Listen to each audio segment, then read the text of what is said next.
The fanfictions are real. Riolet is real. Riolet is real.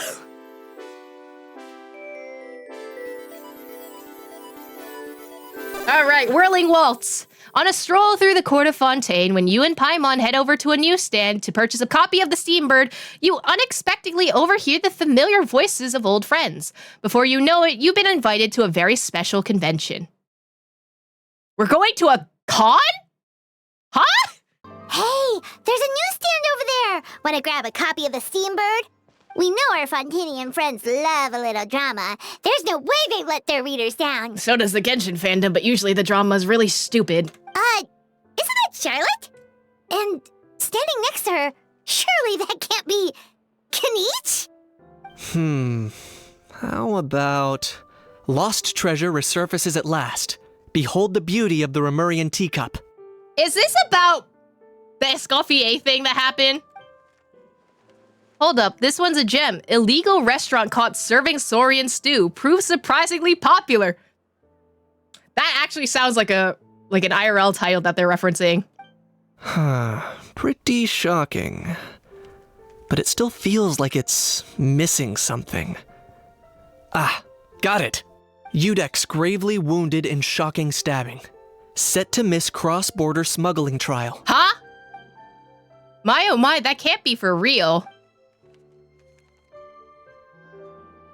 Fine, I hate to admit it, but you've won this one. What are they like trying to pick out the most clickbait title? Huh? What?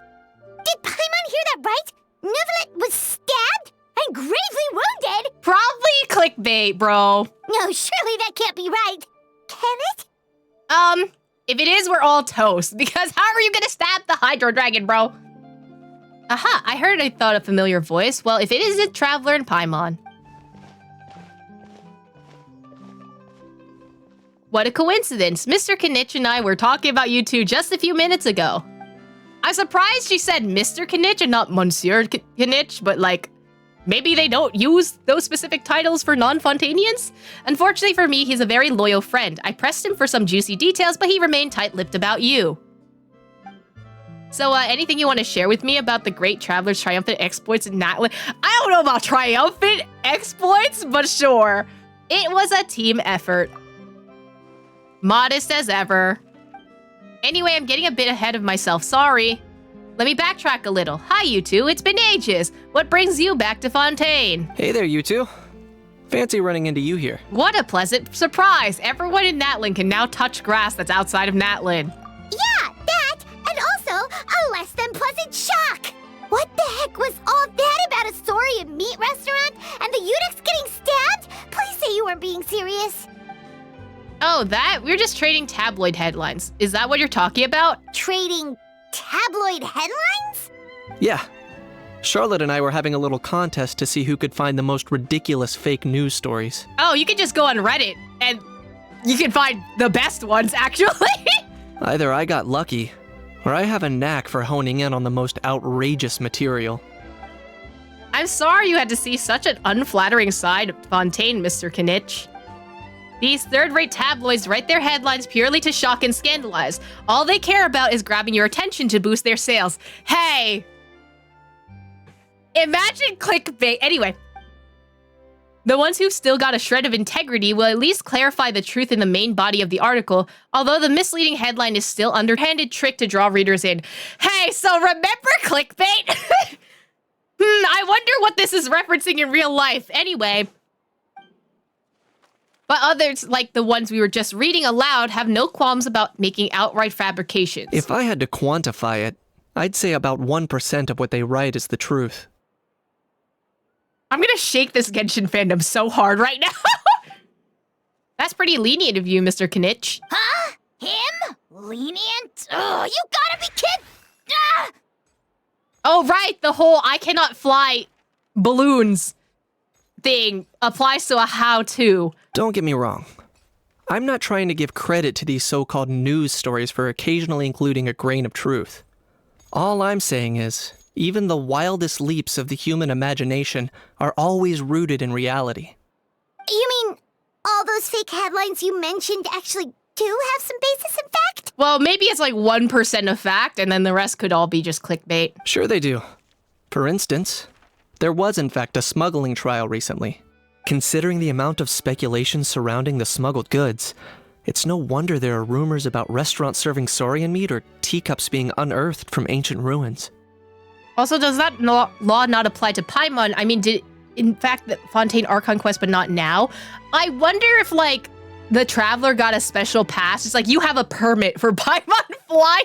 But in reality, the goods in question were simply a few ancient relics dug up from ruins in Natlan. Oh, these are the Natlan ruins. Okay. It's not Escoffier. Rest assured, no saurians were harmed in the process. And if you're wondering why the Udex didn't preside over the trial, it's because this case was assigned to another judge right from the offset. Oh. So he didn't get stabbed. Unless... It's not as if the Palais Mermonia only has one judge. We can't expect Monsieur Neuvilette to handle every single case himself. On a more interesting note, the trial in question went remarkably smoothly. And it was all thanks to Mr. Kinich's testimony as a key witness. Oh, that makes sense. Oh, okay. Paimon was so busy freaking out about those headlines that she totally forgot to ask why you're here in Fontaine, Kinich. It was all a misunderstanding. The world's not going to end. That's literally... Hi, this is why we don't believe in clickbait titles, buddy. Maybe not, but it would be an even better world for me if Mr. Kinich here would agree to another exclusive interview with the Steambird.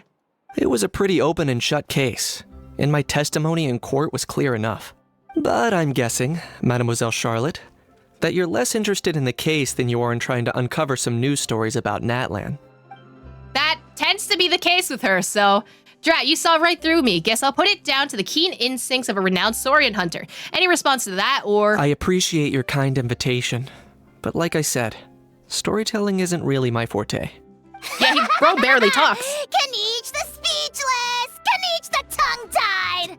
That's like the lamest fucking... That's like the lamest nickname, like, you're not even good at teasing him. Huh? If you're dead set on doing an interview, why not talk to the Traveler instead? Why are you putting this on me? I don't want to do that. Of course, that's a brilliant idea. No, go back to Kinich. I don't want to do this shit. But that also means I need a bit more time to prep. Let me put together a thorough list of interview questions. Sounds like I'm not allowed to refuse? Well, I know I can be persistent, but at the end of the day, it's your call. Anyway, I should probably be getting back to work. I also need to track down a gestionnaire and report these increasingly outrageous tabloids. It's called... People only click on clickbait because they're tricked by it and then suddenly believe all the misinformation about it because they don't fact check shit. Anyway, farewell, my friends, until we meet again. Bye, Charlotte.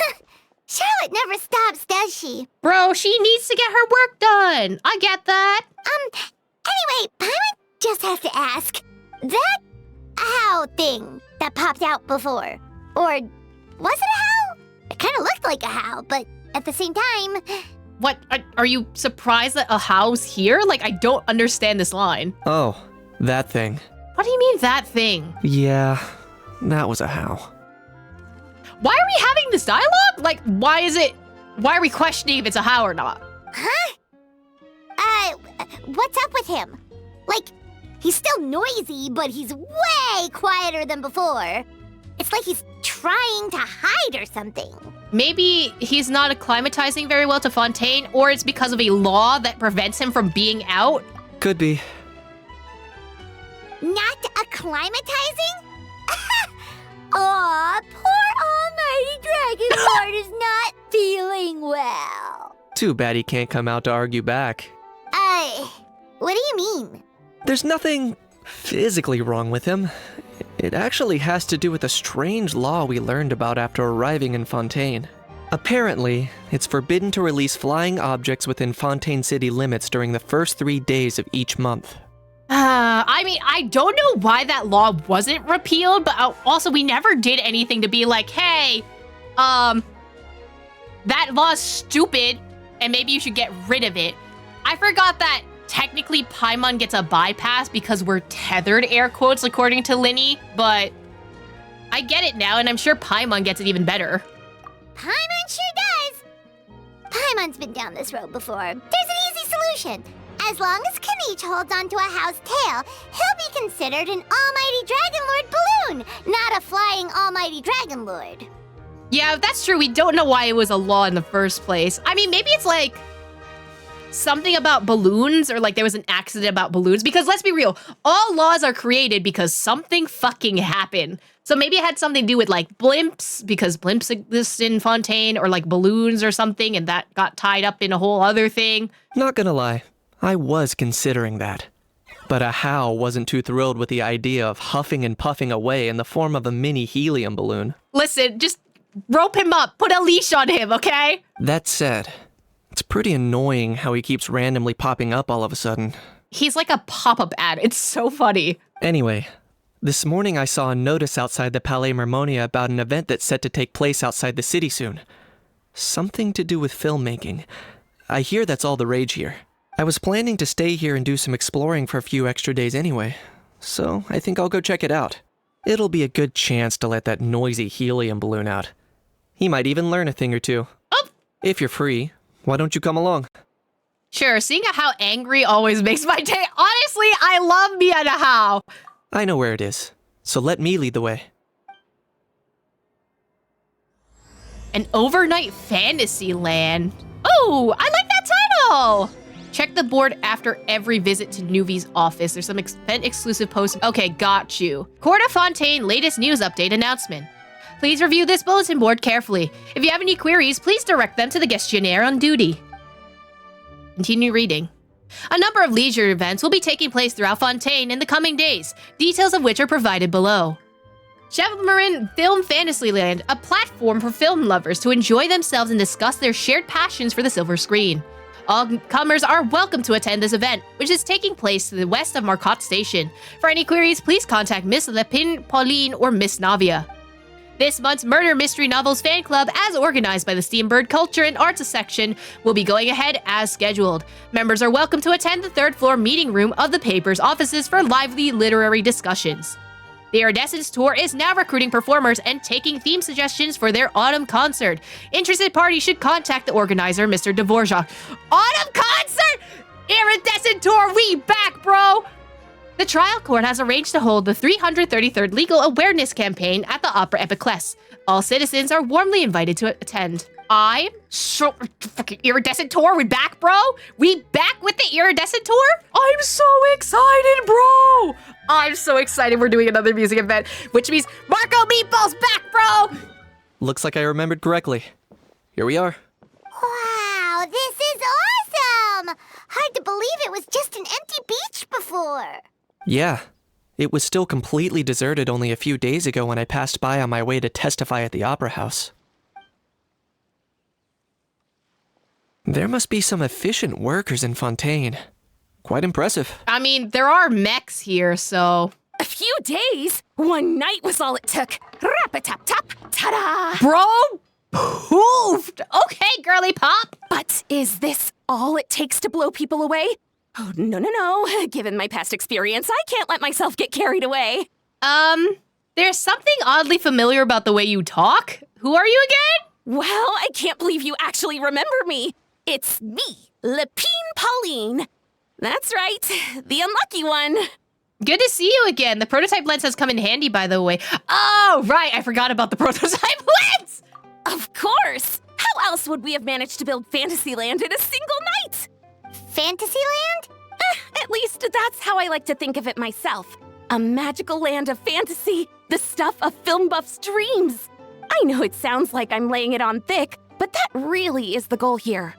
As you can see, the theme of this amusement park is Fontainian filmmaking, a place for all film lovers to come together and co-construct a world of dreams. Co-construct? Well, that's a relief. Sounds like you're sharing the cost this time rather than pouring your entire life savings into a single project. Nope! I might be inviting others to help fund this, but that doesn't mean I haven't thrown all my life savings into it too. I'm sorry, the way she's like, no, I spent all of my money. Me too, girly pop. Oh my god, I love her. Huh? You've got to be kidding. Ha! Look at you, puny little humans. Recklessly betting your entire future against some stupid vanity project. Well, at least I'm doing something with my life, aha. What are you doing? Hiding behind Kinich's back? Fuck off, bro. If you're expecting even an ounce of sympathy from the almighty Dragon Lord, dream on! Mockery is all you shall get, straight from the heart! Sorry, just ignore that little gizmoid. He likes to butt in occasionally. Do go on. Gizmoid? Who you calling Gizmoid? You're the Gizmoid! I'm thinking of, you know how in Sumeru, Paimon was like a construct? It's like, beep, construct, beep. Wow! That's quite a nifty mecha you've got yourself there. Is it some sort of smart personal assistant? Yeah, it's like an Apple Watch, you know? He sometimes tells you the time, but it's really inaccurate when it comes to figuring out your, like, BPM, like, heart stuff, you know? You ought to let Miss Charlotte see your cool gadget. Who knows? Maybe you could even look into mass production. Oh, God, please, no mass production of a how. I think I'd actually die. Mass production? Ugh, insolent, vulgar, and disrespectful! Yeah, you're easily replicated. Ha-ha, mass-produced object. I, the almighty Dragon Lord, am one of a kind! There has never been another like me, nor will there ever be! And another thing, smart is the understatement of the century! Yeah, it is an understatement, because you're stupid. I shall have you know that I am Kahulahau, forebear of ancient wisdom! I lived for eons long before any of you were born! Okay, and? What? Heavens above! I beg your pardon, forebear of ancient wisdom. Please, I meant no offense. Bro, it's okay. He's talking out of his ass. I mean, he's confirmed to be a dragon in, like, the actual lore, but, like, he's talking out of his ass. We don't care about him. Idiot meets idiot. What is the Genshin Impact? Sorry. I'll stop. What's all the fuss? Making some new friends, are we? My love, the love of my life, girly pop. I love her. Miss Navia! Allow me to introduce the star behind all the work that's gone into this venue. Miss Navia, president of Fontaine's Spina She's di so Rosula. pretty. We love you, Miss Navia. Hello, everyone. Partner, Paimon. How have you been lately? My trusty partner. Very well, thanks. Even better now that you're here. Hello there. I'm Kinich.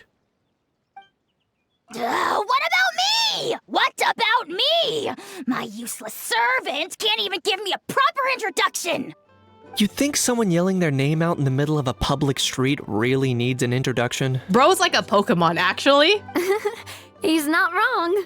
I caught yours just now, in fact. So, you must be the almighty Dragon Lord, Mr. Ahau. It's a pleasure to meet you. I know she's not saying it sarcastically, but it low-key feels like she's being sarcastic.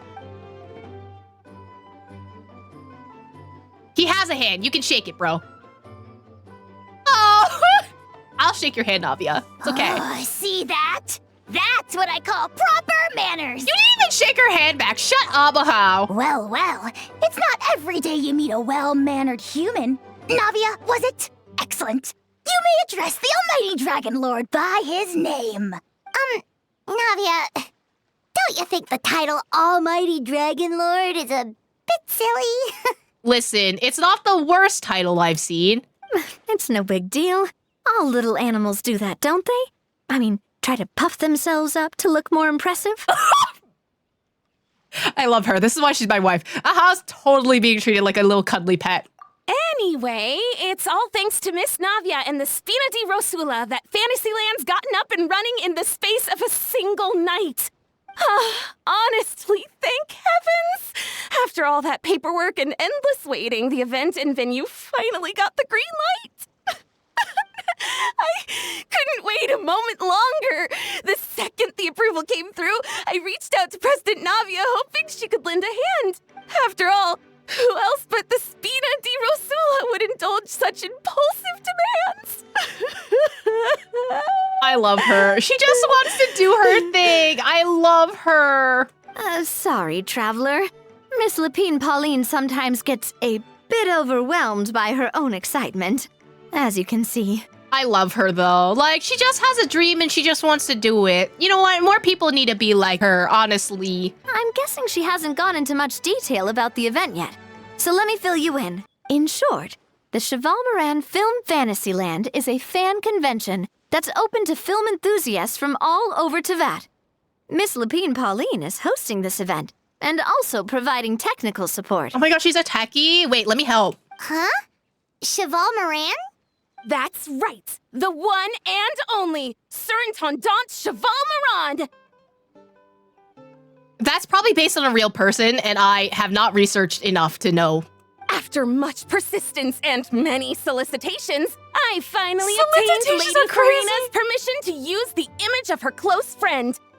Not only is our adorable mascot drawing in fans by the minute, I forgot that was her name. she's also boosting her own popularity. And that was always the goal. A win-win arrangement. It's been a while since we last met, but still, it's a surprise to hear Lapine Pauline coming out with such sensible ideas. Listen, she has a dream and she's running with it, okay? By the way, Miss Lapine Pauline, have you decided to switch careers and go into film tech? Not exactly. By chance, one of the prototype lenses I developed caught a photographer's eye, and it's now being used for the latest cinematic productions. Oh, you're gonna make so much money off of that, bro. Like, camera lenses are so expensive. Thanks to this unexpected opportunity, I've had the chance to invent various film-related equipment and props. Ah, we love that for her. That's right. So don't underestimate Miss Lapine Pauline, our resident engineer. She's the technical powerhouse at the core of this entire event. As for the Spina di Rosula, we're mainly here to take care of planning, operations, and management. As usual. For anyone feeling inspired to set up a booth, Miss Lapine Pauline and I will provide the necessary technical and operational support once their application has been approved. By the way, traveler, are you at all interested in taking part? What? Applying to Artist Alley, basically? I don't think I have anything to do. You know, I don't know if I can do that. It would be a chance for you to earn some extra income. Plus, with your skills, Paimon, I'm sure don't you look could at me bring like something that. special to the table. Paimon, don't look at me like that. I'll think about it. Paimon would be even more tempted if you were to, say, throw in one of those fancy feasts she's seen in those gourmet food reels. Well, as it happens, that'll be a piece of cake. Everyone needs to eat, whether they be tourists or the stall owners themselves. So thanks to Miss Navia's help, we've managed to invite none other than the celebrity chef, Miss Escoffier, to run our theme restaurant. Love that for you. Look over there. Oh. Oh, girl, are you okay? You! Yes, you! Oh. For the last time, the ingredients have to be in the right ratio! Get it right next time, or you might as well just lie down on the chopping board yourself. Oh, well, you know what? She's kind of right, though. If things are not in the right ratio, you fucked up the entire recipe. She seems a bit busy right now. Well, I'm sold. I think I'll make Ahau go be her assistant. Oh my god, they'd fight the entire time. I love that, though. You little... What's your game here? To get rid of you. Demoiselle, sorry to bother you, but there's an issue over here that requires your personal attention. Apologies. Looks like it's back to work with me. Please feel free to take a gander at what we've got. Okay, thank you, Navia. Anyway, if you're interested in taking part, come find me later. Okay. What are you good? Are you how's everything going, Gordon Ramsay? The fresh vegetables from the new batch are exceptional quality. I just wish I could say the same about the new staff. Oh girl. Listen. They're probably like last minute hires, okay? Beware of the crab infestation. Oh, so they just didn't code out like the fact that crabs are gonna be crawling over this beach, so now they're everywhere? That's crazy. Greetings. Apologies if you overheard my harsh words just now, but I assure you it is entirely necessary. Listen, you do your thing, okay? You're a good chef for a reason. The sheer lack of standards here will be the death of me. Do you have any idea of the kind of customers I'm gonna get with how lax things are at the moment? The ones that leave their guns behind by accident and then come back to collect them later, bringing ammunition with them. Yeah, that's the kind of customer you wouldn't forget in a hurry. Oh. Oh? Wait, has that happened before? Well, in America, probably, yeah. No, it's just the mention of guns reminded me. Someone did actually leave their gun nearby. Huh? Who? Just before we started setting up, as we were cleaning up the site, someone stumbled upon a mysterious locked box. It didn't look like something from Fontaine, though. It had more of a Natlanese vibe. Who's bringing guns? Oh? Do you think a foreign tourist might have left it behind? Y'all have foreign, like, not passports, but like, I guess like exceptions for bringing firearms into Fontaine? That's what I assumed at first. But the box was buried beneath a pile of wooden planks, rocks, and whatnot, so it seemed like someone deliberately hid it there. Huh, okay. How long ago was this? Like, this before the Archon quest happened or after? But I didn't see much point in speculating, so the best thing I could think of was to hand it over to the authorities. Yeah, that's probably a good idea. I trekked all the way over to the Palais Mermonia just to hand it in. Ugh, it was exhausting. Chaska dropped her gun by accident. You just see a giant fucking Glock buried beneath the sand. What did the authorities make of it? Oh, they made a mountain out of a molehill, as usual. Before even addressing the question of what was actually inside the box, they had several heated discussions about whose responsibility it was to write the lost and found notice. I love bureaucracy. Thankfully, the ever-reliable Officer Sedine stepped up Love and immediately her. called in the Marechaussee Phantom to crack the lock and check if there were any dangerous items inside. I love Sedine so much. And, as it turned out, there was a gun. A gun! No! Wow, that's a dangerous item, all right. Mind if I ask what kind of gun it was? Oh yeah, Mr. Kinich, you're from Natlan, aren't you? Do you know a lot about guns? I don't know why that was said with the Dora the Explorer voice, but it sounded like that. Imagine Pauline flying with Chaska's gun to the Palais. No, imagine someone actively trying to wrangle that gun and then crashing into the Palais. You could say it comes with the job. I have an interest in weaponry and the like. Ugh, such a spoiled brat. What, are the toys I gave you not good enough for you anymore? What toys did you give him? Yep, got sick of those long ago. You little... Don't dare you turn your nose up at my gifts! Why, Time for a timeout, old-timer. Sorry, where were we? Oh yeah, do you recall what the gun looked like? It's a bit hard to describe. If you ask me, it didn't even really look like a gun. What? Give me a second. I'll knock out a quick sketch. Oh, fair enough.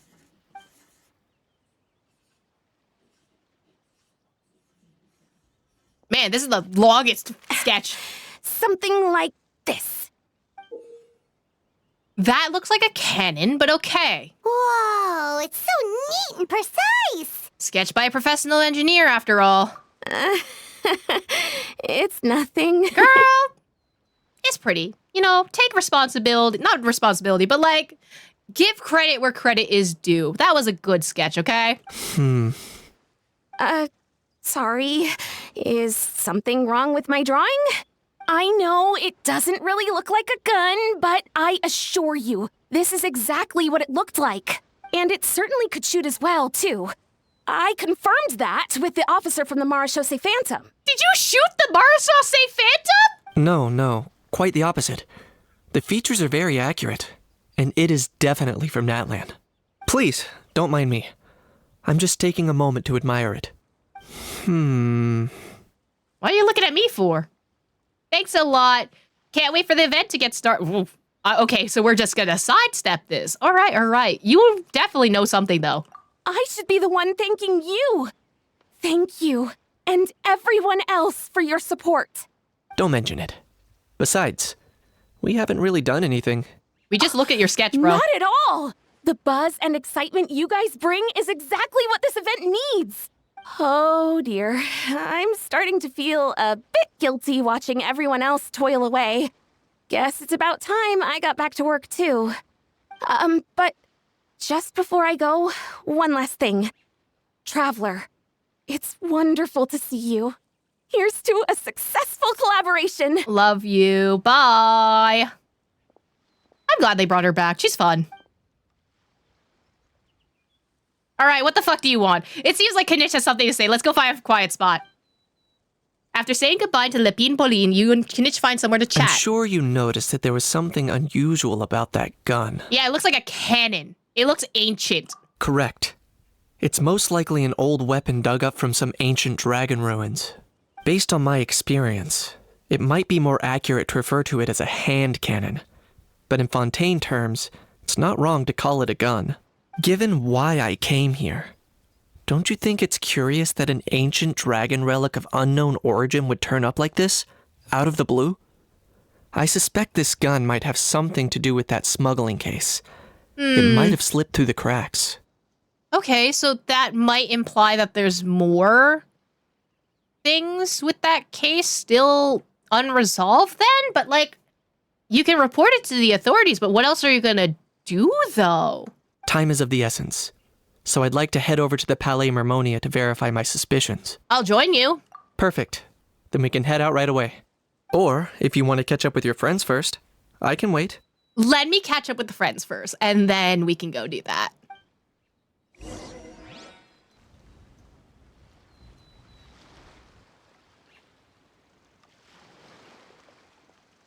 Traveler, it's you! Ready to join the Cheval Moran Film Fantasyland crew? Okay, now I'll say yes, okay? It's time, dear partner and Paimon, for us to turn our attention to the Cheval Moran Film Fantasyland. Alright. As I mentioned, the park was started up by enthusiasts who brought in the Spina di Rosula to handle the planning, construction, and operations. Of course, enthusiasts aren't typically all-around experts. They usually stick to designing the event booths. Although, to be fair, some enthusiasts are, like, just as good as full-on experts in certain crafts. We, for our part, handle long-term operations and develop standardized strategy guides for the different activities. Long-term operations? Strategy? It all sounds so complicated. She sounds so corpo. We spend most of our time adventuring, and we barely have any experience running a stall. Do you think we can handle this? Girly Pop, we've run the potion event. We did the stall during the Vinelesa Fest event. Like, we've done it before. That's more like it. You've seen it all before, haven't you, partner? Mm-hmm. I'd even go as far as to say you've shaped some of Tevat's biggest business ventures. Yeah, you can call us Mr. Worldwide or whatever. Anyway, first things first. Let's get an overview of how the whole festival's gonna be run. Oh? Is that a pirate? Oh, it's the octopus. Oh my god, there's an owl! Anyway. Sorry, I saw the owl and freaked the fuck out. Oh my god, this is so cute! As you can see, our Fantasyland's a bit like a sugar-free macaron right now. Oh. Several areas are still under construction. Navia, with the amount of sugar you put in your macaron, I'd be a little concerned, okay? The Spina's only been able to hire a limited number of craftsmen. Besides, we don't have enough experience to handle multiple projects simultaneously. That's why I chose to adopt a time slot-based planning method, so we can focus on specific tasks during each designated period. Okay. Upgrading facilities, expanding the venue, hiring staff. All of this requires funds and time slots to accomplish. So, it's our job to allocate precious time slots in each business cycle to the most worthwhile tasks. Got you. As we attract more guests and earn money to add to our funds, we'll also be able to work more efficiently, which will allow us to divide each cycle into finer time slots, which will let us get more done. So we'll be limited in the decisions we can make and tasks we can focus on within each time period. Which means we have to use our limited actions and Mora to earn even more Mora. Navia literally just said that, but okay. Kinda like playing chess or cards then. Cooking up a strategy in advance is gonna be key. Okay. Now what? How Oh, that's just the tutorial. She Okay. just about gets it. How do you feel about it, Traveler? I'm gonna learn on the job. It's fine. Yep. Come on, we can do this. I can do things. You mentioned standardized strategy guides just now. Does that mean there are non-standard ways to take part too? I mean, there's always non-standard ways. What are you talking about? Of course. Film and entertainment mean different things to different people. And there's gonna be a wide range of exciting activities for people to try out. If we're not careful, some visitors might wander off and end up getting in trouble. And others might pick up dangerous props by mistake. To avoid confusion, we need to create a standardized strategy guide for each activity. Just think of it like a walkthrough. Or a video game, because we're currently in one. You want me to be your test player and set the benchmark. Wow, if we're the first ones to test out the activities, who knows what surprises there could be waiting for us. But if we hit a tough spot, we'll just have to rely on our skills to carry us through. Hopefully no skill issue. Hopefully it goes without saying that I'd never put you in danger, partner. Why do you gotta say I that, carefully though? checked all the existing activities before you arrived, and I can assure you that they're all perfectly safe. I can handle a little bit of danger. I'll be fine. I also wanted you to experience the activities before anyone else gets to. I It'll love be her. fun. Plus, we'd like to hear your thoughts and suggestions. I got you. I'll give you all the feedback. Oh, those are two things Navia is best at. Making people feel safe and having fun. Great! Well, I can't wait to hear what you think. Your input is super important to us. Your feedback is very important to us. Please fill out this form and survey. All right, then. Let's start with eclectic escapades and put our first guide together. Okay. Both of you seem even more excited than before. Looks like your first trial run didn't disappoint. The challenge format is super easy to get into, and it ties in perfectly with the film theme. Paimon hasn't actually watched that many films, but after trying it out, she might just be hooked. We should check out the film that it's based on. Great job, Paimon. What is That's it, exactly what our Waterworld? enthusiast friends were hoping you'd say. They'd be beyond delighted to hear that visitors are curious about the films that inspired these attractions. Some have even been willing to contribute extra funds out of their own pockets. Where budgets have allowed, of course. I'll take money. All right. Out of their own pockets? That's right. While the Spina di Rosula covers the cost of basic booth materials and rental fees, many fans have personally funded promotional materials and related merchandise. The cost of the booth itself isn't their main expense. Some of them have already started designing spin-off products inspired by film characters. Oh, wait, that's kind of nice. Take our official mascot, Sir Intendant Chevalmoran, for instance. She won second place in the last most popular character poll for the comic film category, and was even dubbed the pinnacle of round bouncy cuteness. Who won first place? Many people have expressed interest in designing cushions based on her image, using the highest quality fabrics and hiring the most skilled artisans to mass produce them.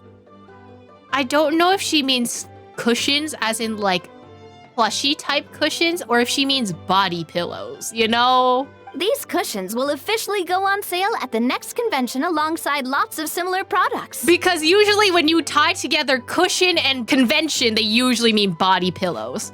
Now that you mention it, I kind of want one too. Shouldn't Farina be getting a sizable cut? Don't worry. As Sir Intendant Chevalmoran's guardian and official image rights agent, Farina's already getting 60% of the sales revenue. 60%? Girl, Farina is literally getting that bag as she should be. After all, the fans are doing this voluntarily. Not for profit, but to promote Sir Intendant Chevalmoran's adorable image. The more Mora ends up in Farina's purse, the better Sir Intendant Chevalmoran's meals will be. And who wouldn't be happy to hear that? As they should. Oh, Paimon likes the sound of that. Everyone working hard for something they all love without worrying about profit. I'm gonna screen cap this and send it to every fucking company. Anyway. Still, we can't just ignore Mora completely. Whether it's fan creations or official commercial projects, some level of financial balance is still necessary. That is true. It's just when you sacrifice, you know, money over like the actual artistry, then it becomes a problem. I'm gonna stare directly into the soul of these companies, specifically game and art companies, Anyway. The same logic applies to the Cheval Moran Film Fantasyland taken as a whole. Once we finish the standardized strategy guides, our attractions can officially be open to the public. But we can't take personal charge of the ticketing process. There's plenty of work to do at the various booths, and the park itself is a work in progress. We'll need to assign dedicated employees to maintain and manage each attraction. There's a recruitment section on the park's bulletin board. We've received many applications, and each candidate has their strengths.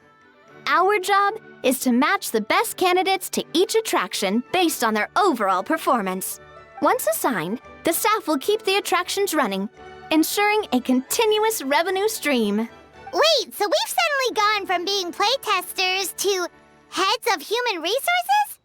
That's definitely a first for us. Okay, to be fair, a lot of HR people are kind of playtesters in general, so I have a very high standard when it comes to reviewing my resumes. Just don't hold everyone up to your own standards, okay? You can't expect everyone else to be as capable as you.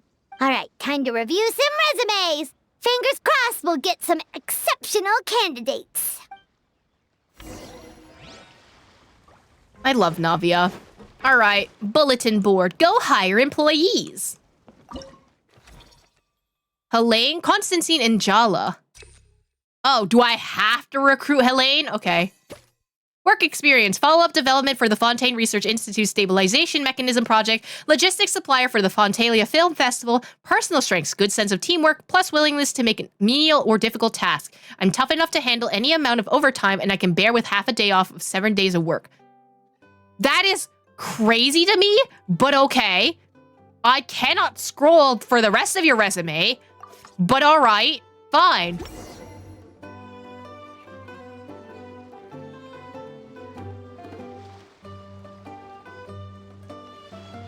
Looks like this particular employee is really getting into their role.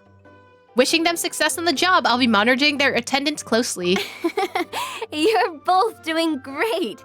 You sound more like bosses than I do. Oh, nothing can beat the original boss, though. In any case, with this, the Cheval Moran Film Fantasyland is now officially open. Bro, we hired one person, okay? Running a theme park is a long-term project. You won't make much if you try and rush it. We're just about done with our current work setup, so let's take a short break and wait for this cycle's revenue report to come in. How much money we made? $3. I don't know. Well, this cycle of operation sure got us off to a good start. On to the next one. Okay, I trust you, girly pop. You're our, I guess you're the stock market? You're the shareholders, I suppose. Wow, look at that.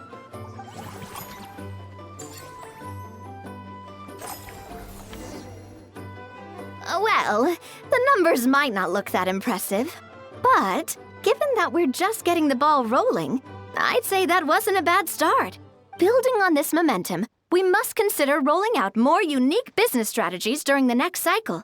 To draw in the crowds, I've invited one of Fontaine's very own celebrity chefs, my good friend Escoffier.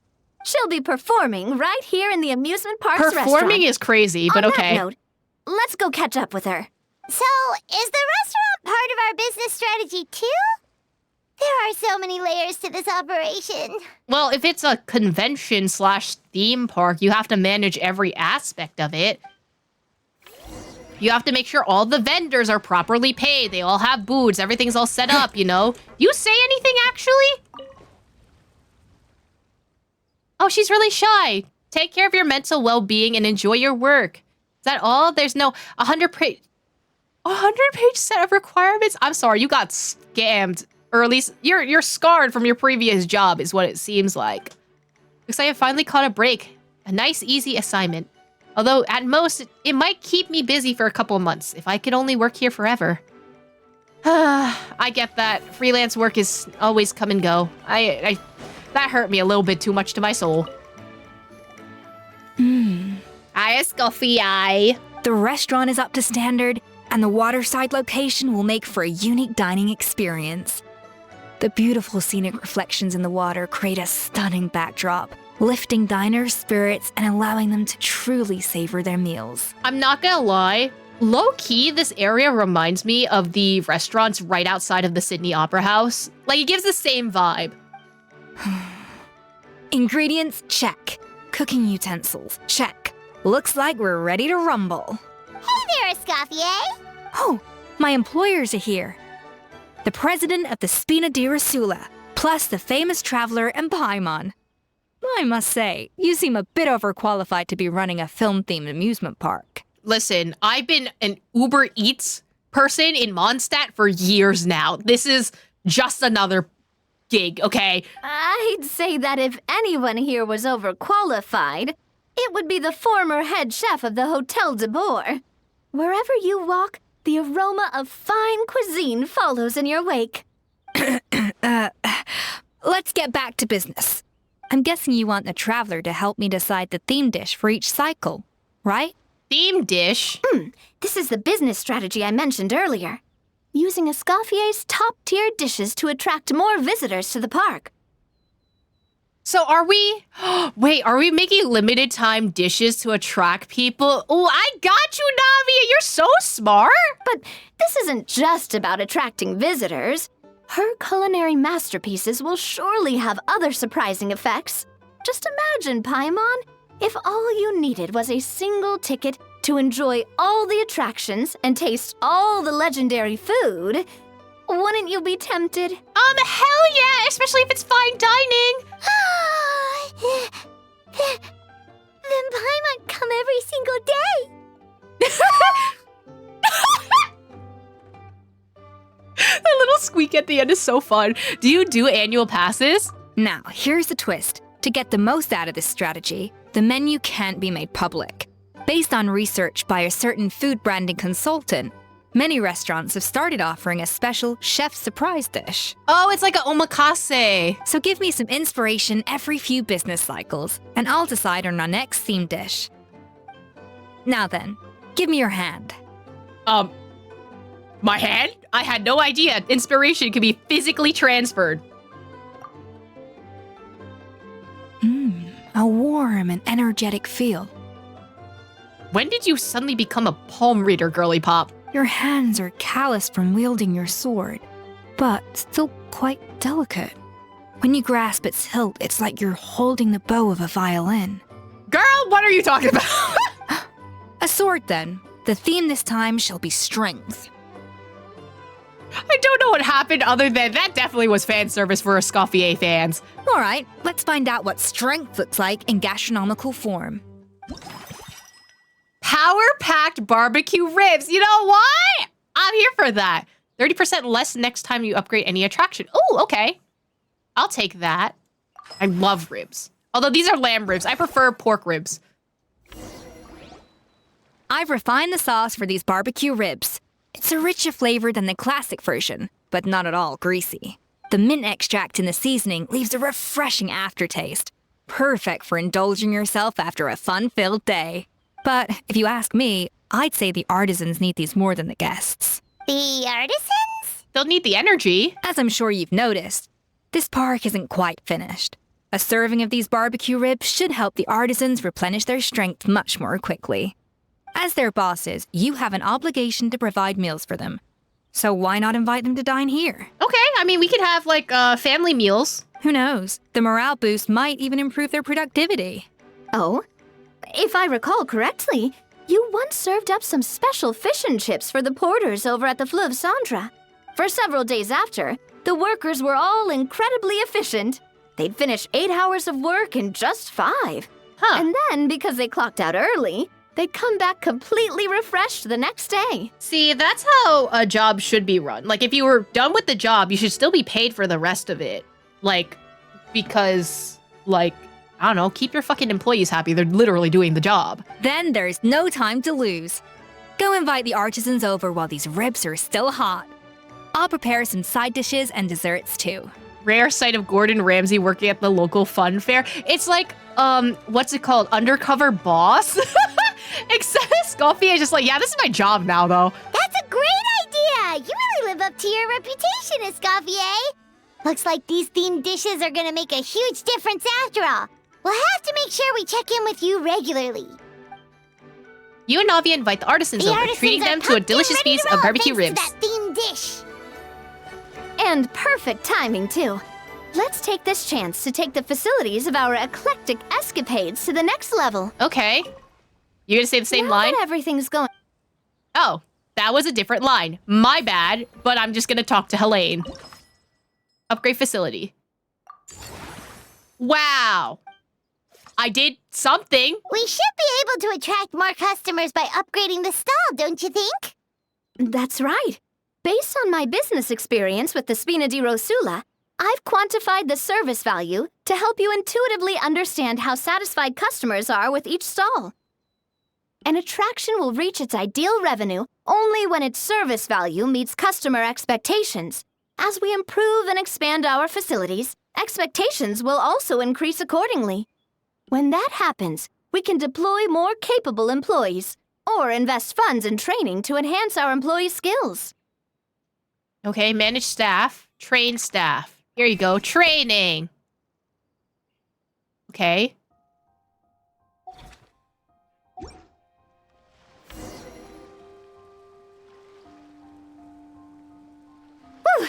That should be everything. Looks like you've pretty much mastered how to run this park. Huh? Have we really?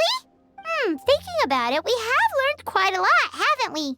That just goes to show how well Navi explained it all. I couldn't have done it without Navia's guidance. We love tutorial Navia. Oh, not at all. I wouldn't say I taught you much. Your intuition's been guiding the way mostly.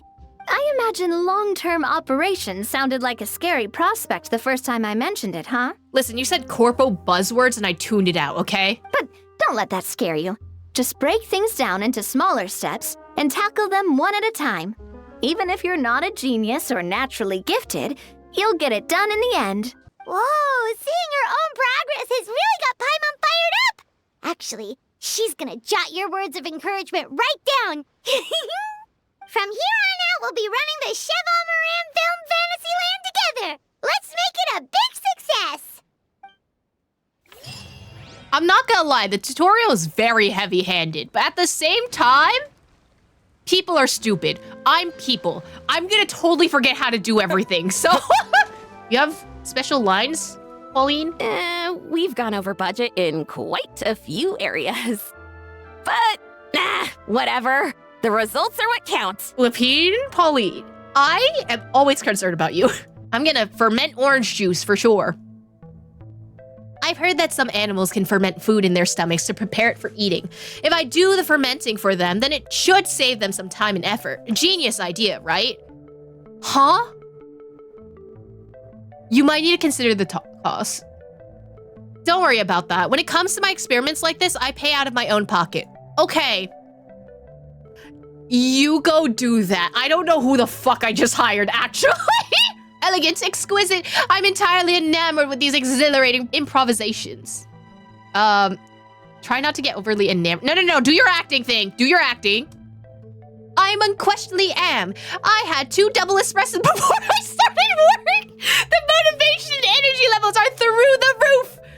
It's just a shame we don't have enough staff to accompany the guests in their puzzle solving. All we can do is sit by and provide help when necessary. It can be so much more fun. Actually, me. Don't go running off now, little ones. If you're good, we can prepare some delicious food and hold a banquet for you all over the manor. What's on the menu? I guess it would need to be vegetarian.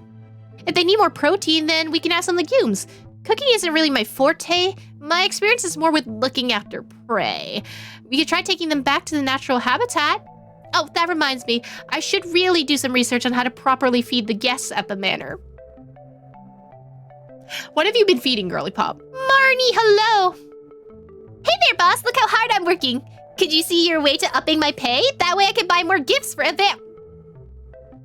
Stop, I love her. Avail, why not Elephine? Elephine? So you're familiar with the Scarlet Spectre? To be perfectly honest, I've never been her biggest fan. She used to take all the most prestigious jobs for herself. It made me look like I wasn't pulling my weight. Shooting, fighting... I mean, she's got almost perfect grades in all the main professional skills. A talent like that, every time a holiday rolls around, she's sure to receive a deluge of gifts. She certainly doesn't need any more from me. Well, if it isn't Dihia's friend, so you're my boss this time? Looking forward to working with you. You took the words right out of my mouth. However, you should be aware that due to certain personal habits, I might make some small mistakes. Like when playing the villain, I might get a bit too into it and end up scaring the guests. I've been known to comfort children to tears. But that means you're a good actor, right? Please forgive me if something like that ends up happening. The guests are really getting into it. It's very exciting. Well, I hope we can get more review like yours. Just look at all the thrilling mechanisms in this attraction. If we could only add a spooky maze, it would be so much more immersive. But it's important to look out for the children and those with heart conditions, so I understand why we can't. What if I were to open up a separate ghost house type of attraction? Hey there, great hero, magnificent leader. I await your command. How may I be of service? And you are? I'm just a humble wrestler from the Collective of Plenty. I doubt you remember me even if I introduce myself properly. Which is why I've decided to style myself as utterly and indisputably vanquished foe of the mighty Veressa. At the very least, it should help me stand out from the crowd. When Veressa was still only a few years old, she gave me an absolute pummeling. She picked me up one-handed and carried me out of the ring. How about that for a story, huh? Surely that's memorable enough. Cheer up, my little animals. I've cooked you a delicious treat. Could you try sounding like less creepy, please? Oh, I'm sorry. Looking after these animals is so therapeutic. It's put me in a wonderful mood. Maybe I got a bit carried away with my laughter. I am a good person, though. I signed a contract and everything. There's no way I would hurt these little cuties. Not to mention, as a new researcher, even if I did flee Fontaine, there's no way I could run away from Spotamon. Please believe me. If this stupid laugh of mine, if only I could change it.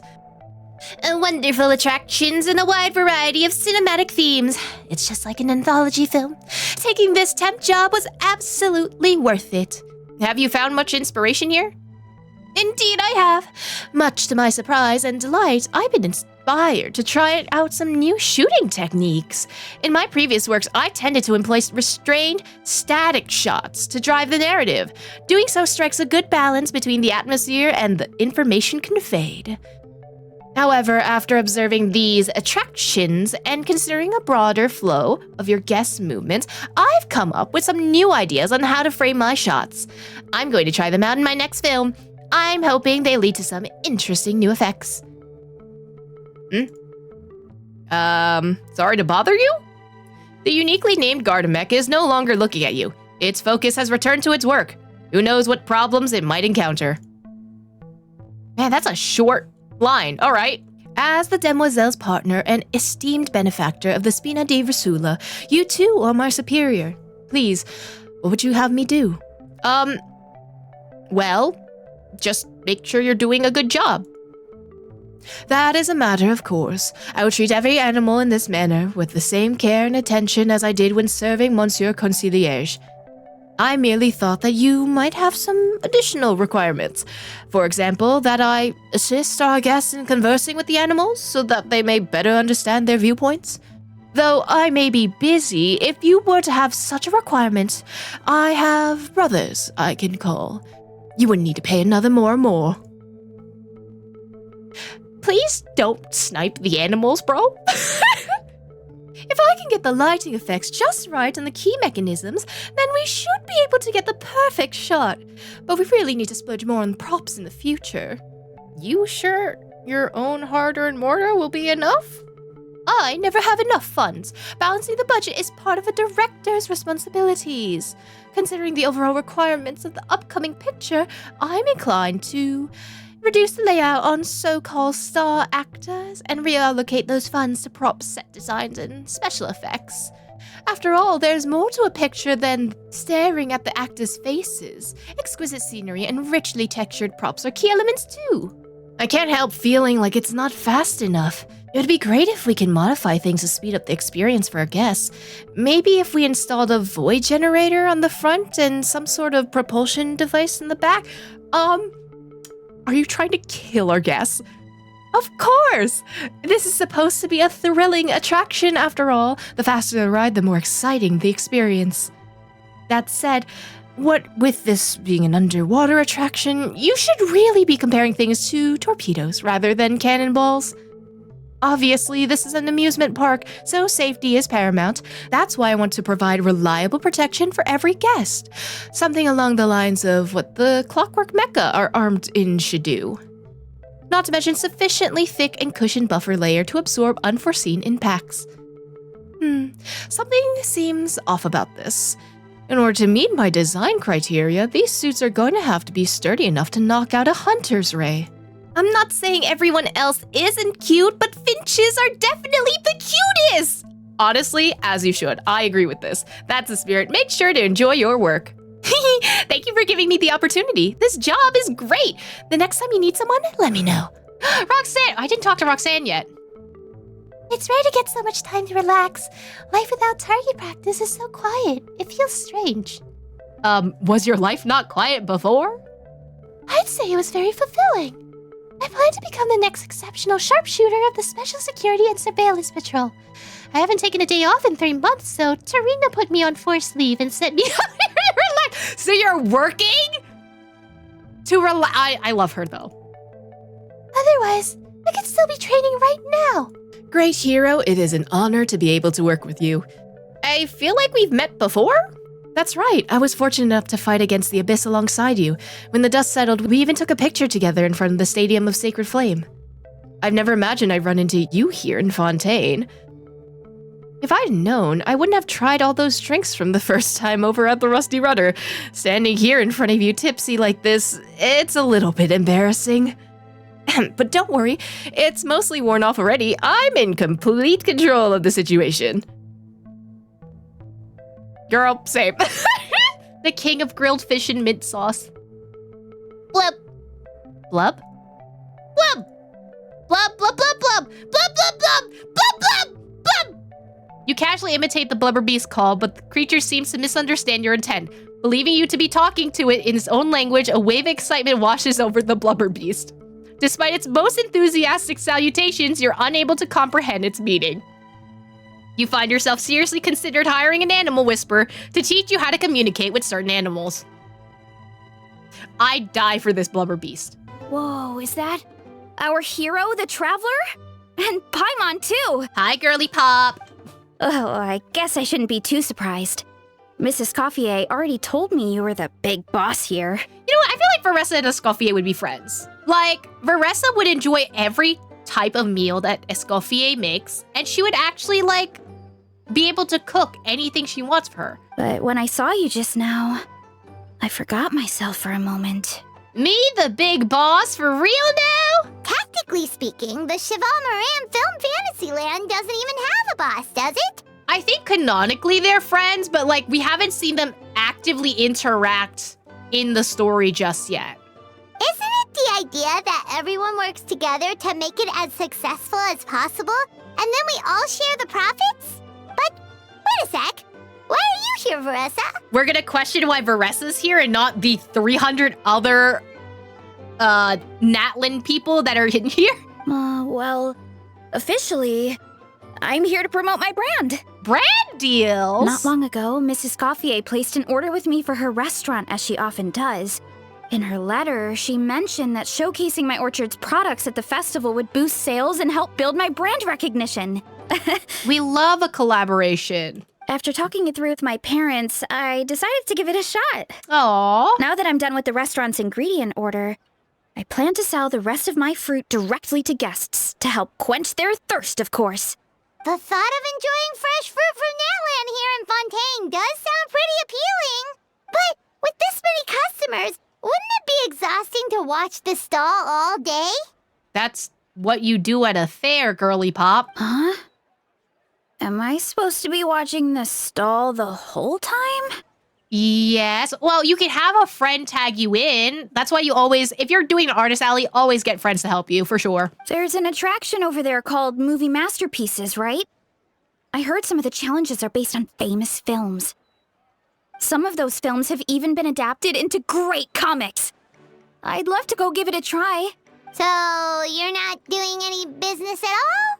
No, we can cover for her. Can we just help her a little bit? Back in the Collective of Plenty, I'd just set up a sign with the fruit prices, place a weighing scale and a coin jar to one side, then let people pay on their own. Oh, that's very, like, in Japan, I feel like they have very similar things where like everything is based on the honor system. I don't know if you can do that in Fontaine. When closing time came around, I'd wake up and check the accounts. Not a single Mora's ever gone missing. You got a lot of trust in people. To be fair, that does sound nice. People in the Collective of Plenty are a law-abiding bunch. No one would even think about taking something without paying. Makes sense that tending your stall wouldn't take too much effort. Fontanian customers are no doubt trustworthy too, but let's just say they're not used to self-service shopping. Plus, if you just leave the stall unattended as a Natlanese merchant, people here might think you're gone for good. In that case, I'd better start acting the part. But I'll need to buy some things in the city before I officially open for business. I promised to bring back some Fontanian clockwork mecha for Kochi-an-san. Oh, that's cute. Oh, and I also wanted to try a few rounds of movie masterpieces. After that, I should be able to focus on my business without getting distracted. Well, we'll go with you. We're a talented pair of shoppers. I buy everything, and that's why I have no money. Mm-hmm. We might not be locals, but we've explored Fontaine quite a bit. We know our way around pretty well. In that case, give me a moment to get some extra fruit, a price list, and my coin jar set up. I get to go shopping with the traveler! Nice. Listen, as long as you're the one paying for everything, because I don't want to pay for stuff. Hello, boss. I'm from the Collective of Plenty. You might recall receiving a letter from us requesting you to design some components. Not her going a boss like a New Yorker. Wait a sec. Why does Ian-san need clockwork mecha? She's planning to build some kind of robotic personal trainer? Nothing like that. Our coach just wants to fine-tune her gym equipment so people can target different muscle groups more easily. Oh, so she's just building machines. As she should. She mentioned something about a rowing machine to focus on back muscles, as well as a pec deck and a leg press machine. I will say, love me a leg press machine. The parts that connect the ropes and weight plates wear out easily, but they need to be strong. So Kochi-an-san thought she'd give Fontanian clockwork mecha a try. It all sounds so technical. When did fitness turn into some kind of complex engineering problem? To be honest, I don't really get all the details either. But if it works out, I'll be sure to train according to her revised method. And if it doesn't, we can always stick to the good old methods. If you're interested, I can show you a few beginner exercises the next time you drop by our tribe. You'll be able to smash the records without even breaking a sweat. I know it. Sure thing. Time to flex those guns. And not the one that are from Fontaine. Paimon will pass on that one. She'll be rooting for you from the sidelines, though. You can always try the equipment we keep for little Saurians, Paimon. As long as you start out with the super lightweights, you'll be fine. I'm sorry, something took me out when she said, we keep the ones for little Saurians, you can use those ones. I'm sorry, she said, baby. Weight training's for everyone, you know. As long as you put in the effort and keep it, anyone can develop rock-solid muscles. No.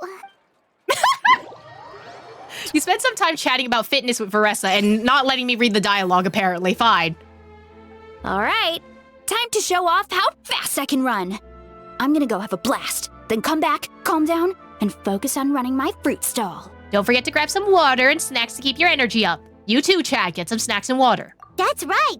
Last thing you'd want is to get too absorbed in having fun, then suddenly realize you're starving because you haven't eaten anything for hours. Funnily enough, Paimon can think of someone else with a bad habit of getting so into things that they forget to eat. No matter how busy you are, nothing's more important than staying well-fed, hydrated, and healthy. Why are you taking shots at me? Why the fuck am I taking shots, bro? Excuse me? You did not mean to say that. Sometimes, Paimon, we don't say those thoughts out loud, okay? Right, don't call me out like that. Excuse me. Wow, so you know someone like that too? Oh, I wonder who that is. They need to fix the habit, that's for sure. No need to worry about me, guys. I do a lot of long-distance running, so I always make sure to bring some food and water with me. This time is no exception. I have water and food with me. Y'all can't count me out on that. Veressa steps into the Movie Masterpieces play zone and dives right in.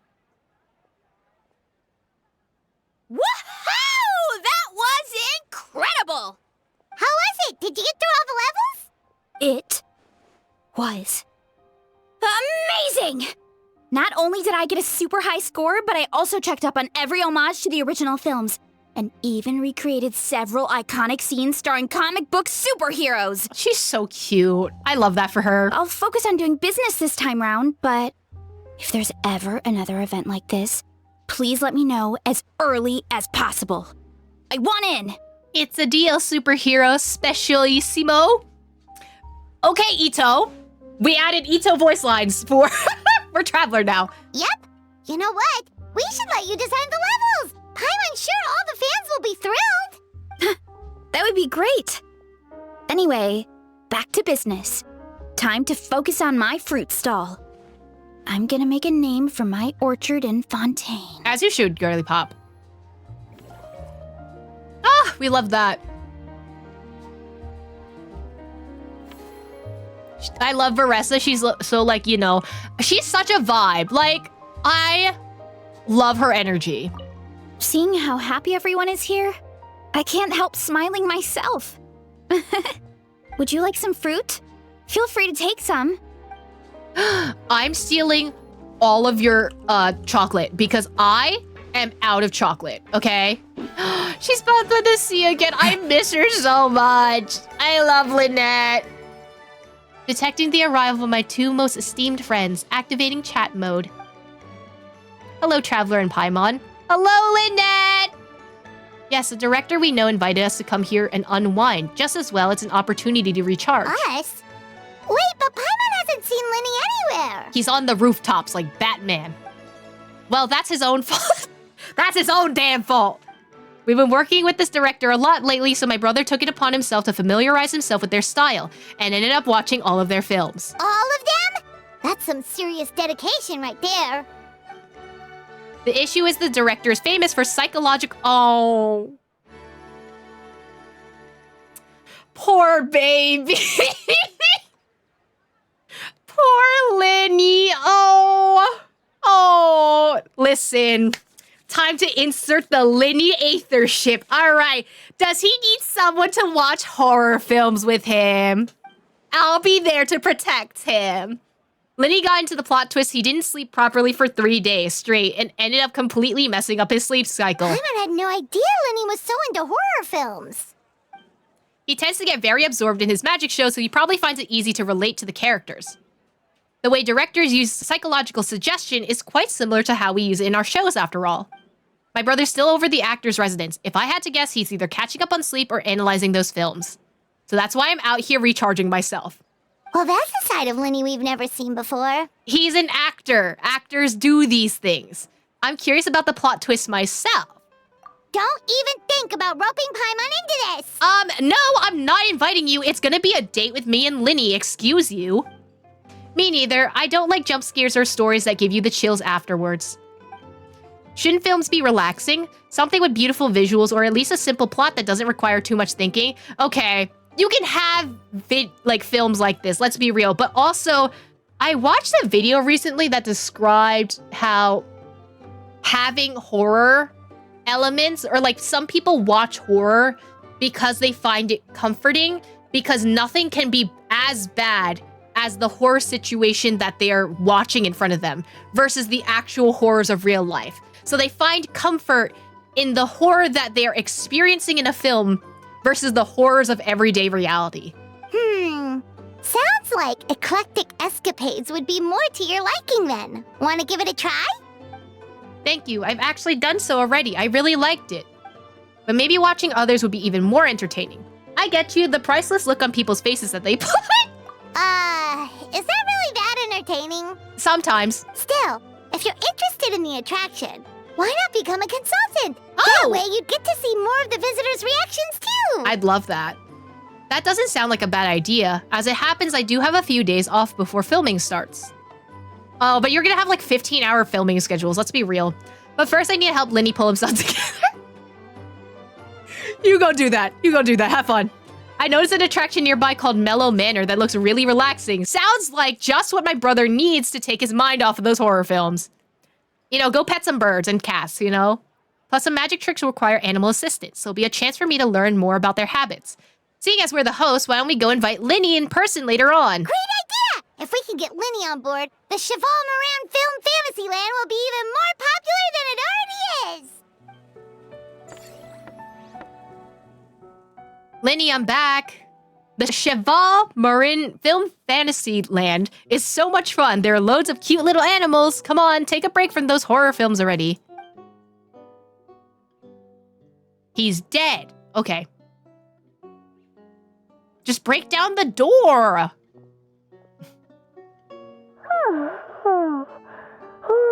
Delighted to hear that you've been enjoying yourself, but I need to concentrate on this film for now. Those animal assistants will have to wait. Linny! Stop watching horror films! I just need a little more sleep. Every time I close my eyes, I keep thinking of new tricks.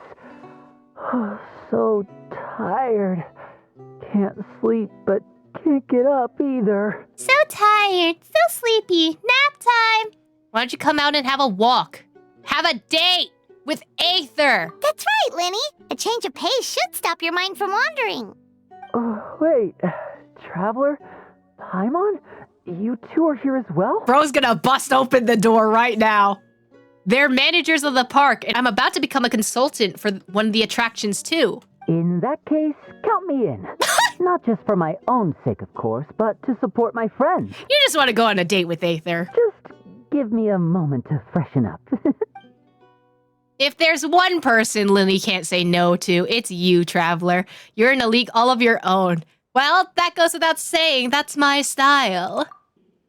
Not exactly sure how long my brother meant by a moment, so why don't we meet back up at the venue? Sounds good! Getting Linny to cheer up and visit the amusement park's surely our greatest success yet! I love how the squirrels are so small here. Down, you two. I must say, I feel like a new man after visiting the park and seeing all those adorable animals. Seems like Lynette has her eye on some great potential animal assistants, too. Fremne also works with blubber beasts anyway, so I think they'd make a great fit. Stop! Are you gonna adopt a blubber beast? I think I would cry. Father has spoken about how obedient and well-behaved squirrels are, so they're a great choice too. I did not imagine Arlecchino to be a squirrel person, but okay. Oh, and did you see those weird mushrooms? Can we take home a few of those as well? That might not be possible. These fungi have been specially trained, you know? They're like the stunt actors of the elemental world. If you're after soft and squishy, there are other options. A nice fluffy cat would fit the bill too. Okay, then I'll wait for you two to bring us a little kitty. Are you sure about that? Paimon's pretty sure we've never seen a cat anywhere near as big and as soft as a fungus. Actually, during the cat event, there was the giant cat that the Knights of Favonius have, so counterpoint.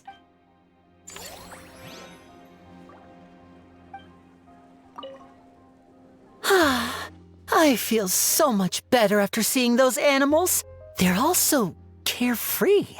The other two attractions were great too. In fact, they've given me a new idea. An interactive magic show with a moving stage. We'll start working on it as soon as we've finished filming. They're so cute. Why do your head fucking snap the other way, though? Oh my god. Is Lynette here? There you are, girly pop. She was like, I need to be away from Linny. The expressions on the guest's face as they zoomed in around here were priceless. I hope we can inspire similar reactions in our future audiences, too. Oh, right, no, she's working the thing. You know what? Good for you. Sejuin! Hi there, Traveler, Paimon. Hey, Sejuin!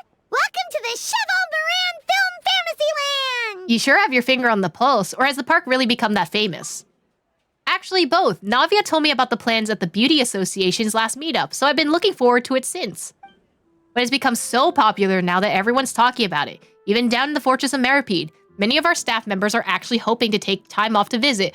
Aw, that's kinda sweet. Oh, your encouragement leaves Paimon feeling even more motivated than ever. What kind of films are you into, Sejuin? I feel like she'd be a horror girly. I'm not gonna lie, because she looks so cute and innocent, and then she loves horror. Oh, well, I guess I prefer animated films. You know, the lighthearted and fun type. You know what? Or I can guess entirely wrong. For example, there's a group of creators who come up with these magical stories about cute little animals. I watched every last one of their films. Funnily enough, it just so happens that according to our new regulations, well-behaved inmates are now allowed to spend their credit coupons on watching films up to 3 times a week. I run the projector in my free time since we don't have a dedicated staff member yet. So I decided to show them films like My Neighbor Kokoro? She would be a Studio Ghibli person. I also started showing them a famous series called Dom and Cherry. It's super long with hundreds of episodes and it never gets old. Man, just like back-to-back screenings of Tom and Jerry is crazy. A bunch of hardened criminals watching films about cute little animals. I'm finding it quite hard to imagine. No, everyone can love cute little animal films. But now they've got films to watch. Even the ones who used to cause trouble might settle down a bit, right? We have our very own animal-themed area, by the way. We call it Mellow Manor. Customers are calling it the most relaxing place in the park. Oh, I've been there already. I wasn't expecting it to be so fun. There are all kinds of animals living together, ones I've never even imagined. It almost felt like I stepped into the film Zoopolis? Is that supposed to be Zootopia? Okay, if you got the time, why don't you come back every day? Want to enjoy yourself and earn some more on the side? Oh, you mean we could invite Sigewinne to be a consultant at Mellow Manor? Now that you mention it, that sounds like a great idea. Sigewinne's great at caring for people, and she's so warm and gentle. Looking after animals should be a piece of cake. A consultant? Yeah, like someone who gives advice and tells the park staff how to do their jobs better. The workload won't be too heavy, but it's important work. Besides, you'll mostly be playing with the animals. I love that once you unlock the characters, they're just standing there in the shot, and Liddy's just like, yes, today is the day I'm going to look at the animals. That sounds like a lot of fun. Sign me up. As it happens, things aren't that busy in the fortress right now. Had I known you were recruiting for this position earlier, I might have even applied myself. But before I start, I'll have to make arrangements for the medical team in my absence, borrow some related books from my doctor friends, and last but not least, prepare gifts for the animals. Stop, they're so cute. If it's not too inconvenient for you, why don't we meet up again at Marcotte Station sometime soon? No inconvenience at all. With Sigewinne on board, Mellow Manor's gonna be even better than before. Paimon has a feeling our revenue's gonna shoot through the roof. You're here. I prepared 2 boxes of books about animals. We should be able to find the solution to any health issues they may have right away. So prepared! Forget health issues. Paimon wouldn't be surprised if she could actually chat with the animals once she's done reading. Oh, wait, head nurse, please don't go. Phew, boy, am I glad I caught up with you. One of the inmates has become obsessed with those magical mouse munchies from the animated films you've been showing them, and tried making some himself with 3 days' worth of welfare meals. I don't know what's the bad thing about this. He ended up giving himself food poisoning with symptoms we've never even seen before. Please, we need your help. We warned them not to take those films too seriously. But if you chase me all this way, things must be pretty serious. I'm really sorry. I'll have to ask you to help me take my luggage to the amusement park for now. Before you arrived, I was thinking through some emergencies that might occur with the animals. I even started putting some suggestions together. You can give them to the staff of the Mellow Manor in advance. They should come in handy soon. No rush, we'll be waiting for you. Your patient's health is the top priority. Especially apparently because they're... How did they poison themselves with their own food for 3 days worth of rationing? My guy. Oh, God. Sigewinne sure has it tough. Not only does she have to worry about taking care of her patients, she also has to clean up after those troublemakers. Why don't we prepare something tasty for her? It might help lift her spirits. We're gonna cook? Phew, problem solved at last. Sorry about that, Traveler and Paimon. The patient's condition was a bit tricky, so it took a while to deal with. Like, severe food poisoning is crazy. You must be exhausted. Here, have a drink. And here's a special snack, too. Hope it gets your strength back up. Oh, wow, thank you. Oh, we made her the shells. To be honest, though, things like this don't really tire me out. It's more that I just can't wrap my head around it. About people being stupid? Because yeah, me too. At the start of every children's film, they clearly state all events and products in the film are purely fictional. Please do not try to imitate them. And yet fully grown adults end up doing just that. Is it because they aren't paying any attention when they're watching? Yes! Or is it some rebellious mentality? Whatever you tell me not to do, I'll do it just to prove you wrong type of thing? Not much we can do if they don't read the warnings at all, but deliberately ignoring them, that's another thing altogether. I'm going to shake the Genshin fandom in a jar. Okay. Maybe this is starting to get a bit too deep. It's not! You should talk your shit, because some people don't read instructions, and or if they intake instructions, they don't even comprehend them. If I get a chance, I'll speak to His Grace and Monsieur Neuvilette to see if we can think of a way to prevent such issues. You can't undo the amount of stupid in the world, unfortunately. For now, let's focus on Mellow Manor instead. I might be late, but I'm here now.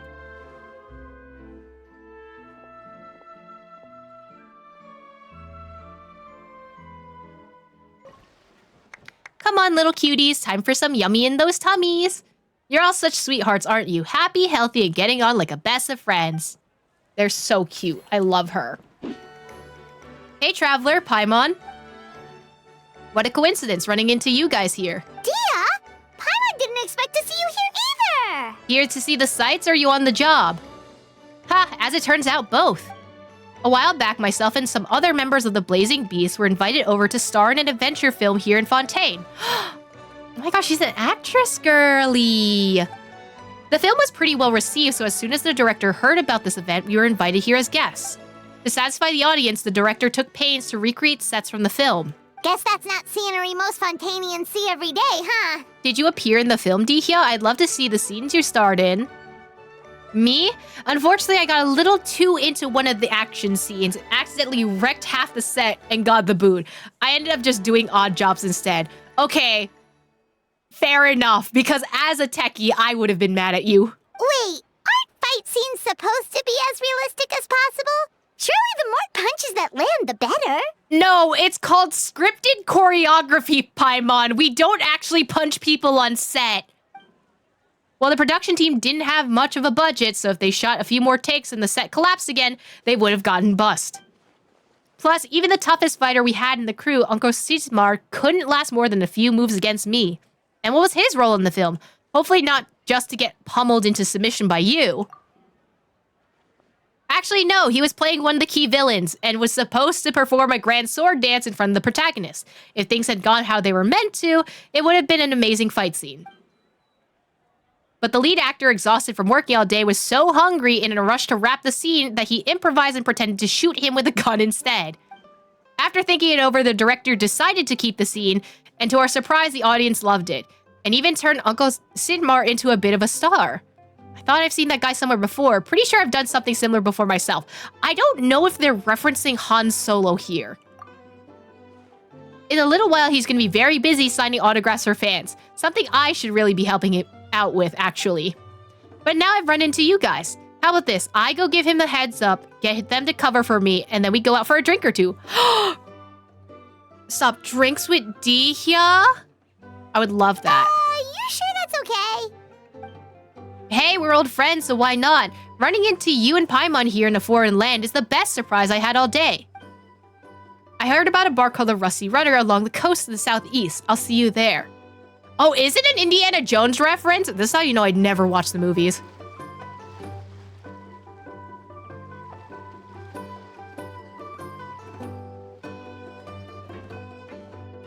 Here you are. I took the liberty of ordering you a Misty Sunrise. It's basically a bullfruit juice, but flavored with romaritime flower and Nilapata lotus extracts. That actually sounds really good. For Paimon, I picked Cloudtop Slumber, a special blend of milk and single-origin Yawuan tea, topped with whipped cream and sugar. That, you're explaining milk tea to me, buddy. They both sound delicious. But how come you seem so familiar with this bar when it's your first time here? Paimon's never even heard of the drinks you ordered us. You look at the ingredients and not the names? We wouldn't even know where to start. We never have thought of ordering drinks like these. All part of the job. Being a merc means adapting to new environments. You get used to dealing with the unknown. Taverns in different parts of Teyvat have all unique customs, sure, but we pick up some tricks when it comes to chatting up bartenders. Honestly, having a stable job might bring you a sense of structure and security, but it sure gets boring over time. Never a dull moment when I'm with you guys, though. There's always something unexpected to keep me on my toes. I think we're pretty down to earth. We've seen some weird fucking shit. Anything exciting lately? I'm all ears. If you want Fontaine, we're friends with the Dragon Sovereign. Where do we begin? Literally everything that's happened has been pretty incredible, if you think about it. You tell Dihya about your recent experiences. Phew, the jobs you take in are no joke. If a merc was to price them, any one could be worth what some merchants make in 6 months. Which reminds me, have you ever thought about part-timing as a hired sword? No? Every now and then, the Blazing Beasts receive commissions from some really far-flung places. If you guys were on board, we wouldn't need to cut deals with outsiders. Huh? So we could become mercs too? But I'm already an adventurer! Well, who's to say you can't be both? You're also an honorary knight of Mondstadt, right? As far as I see it, every new title is a new opportunity. A foot in the door wherever you go. I love that every single time they bring up the Mondstadt one. Besides, with your skills, who dared to push tasks onto you? If it suits you, take it. If not, just turn it down. You be the ones calling the shots. That actually makes a lot of sense. When you think about it, it's not all that different from adventure commissions. It's all freelance. It's just different types of freelance. Who knows? Maybe we'll find jobs where we can help a lot of people while also bringing in a nice chunk of Mora. Wouldn't hurt to build connections with Dia's Eremite friends either, would it? Sure, we could try it out. Partners of the Blazing Beasts. I like the sound of it. Awesome. In that case, I'll have word with my guys and gals when I get back. I'll try to get you first dibs on the best and most lucrative jobs.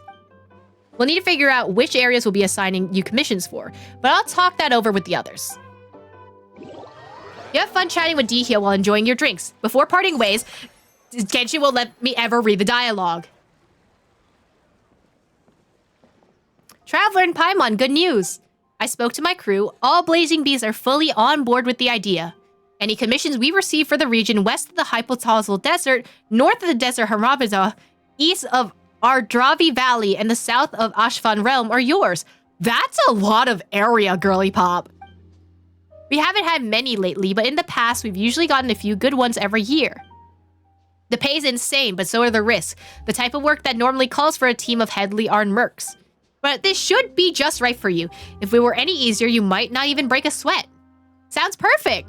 You're so quick, Dia. Everyone agreed just like that. Guess that means we're now official partners of the Blazing Beast.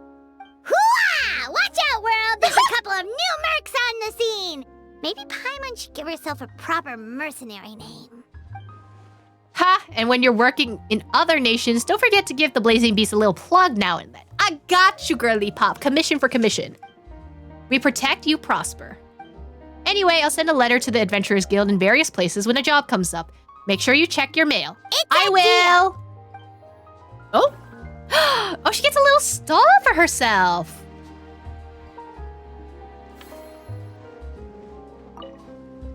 You know what? I haven't felt this relaxed in quite a while. The humid air is a nice change, and combined with the warm weather, I'm actually getting kind of sleepy. Man, you and Chilonin would be best friends.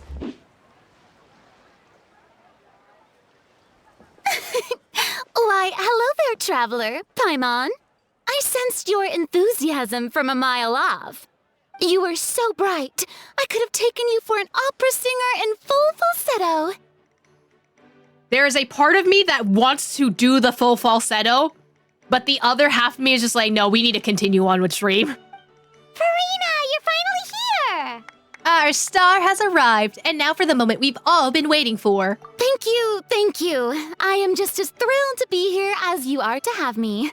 More seriously, I'm not the star this time. That's you two, alongside all the creators sharing their passion for film with the world. Imagine citing your creators, as you should. This is why we like Farina. Honestly, when I was first asked to approve the plans, I thought this would just be a small event. I never imagined that the Cheval Moran Film Fantasyland would expand to this scale so quickly. Yeah, thinking back to when we first arrived, it really has all come together in no time. At this rate, who knows? Someday it could become as iconic as the Fontanalia Film Festival itself. And we have the two of you to credit for much of that. I've suggested to several renowned directors that we award you the title Pioneers of the Film Industry. Oh my god! I love that. In contrast to the Farina Award, which is more of a public honor, this title is a mark of true recognition from within the industry itself, a reflection of both outstanding achievement and hard work. Thanks, but there's still room for improvement. With great recognition comes even greater responsibility. Wow, even you're getting serious now. Come now, no need for any of that. Just relax and enjoy the moment. Speaking of which, I've actually been preparing a little survey. How about we randomly select some visitors to give us feedback about the park? Sure, if you want. Did Paimon hear that right? Farina carrying out a customer satisfaction survey? Well, given that it bears the name of my dear friend Surintendant Cheval Moran, isn't it only natural that I conduct a bit of research on her behalf? Besides, the more famous a star becomes, the more important it is to stay in touch with reality, no? That is correct. Plus, it's amazing how much you learn just by listening to other people's take on films. Paimon always assumed celebrities just get their assistants to handle everything for them. But it sounds like it's actually pretty hard work. Yeah, assistant jobs are hard, bro. Then again, maybe Farina's just an outlier. There we are, all set to go. Now, let's take a stroll nearby and randomly pick out some visitors to ask a few key questions.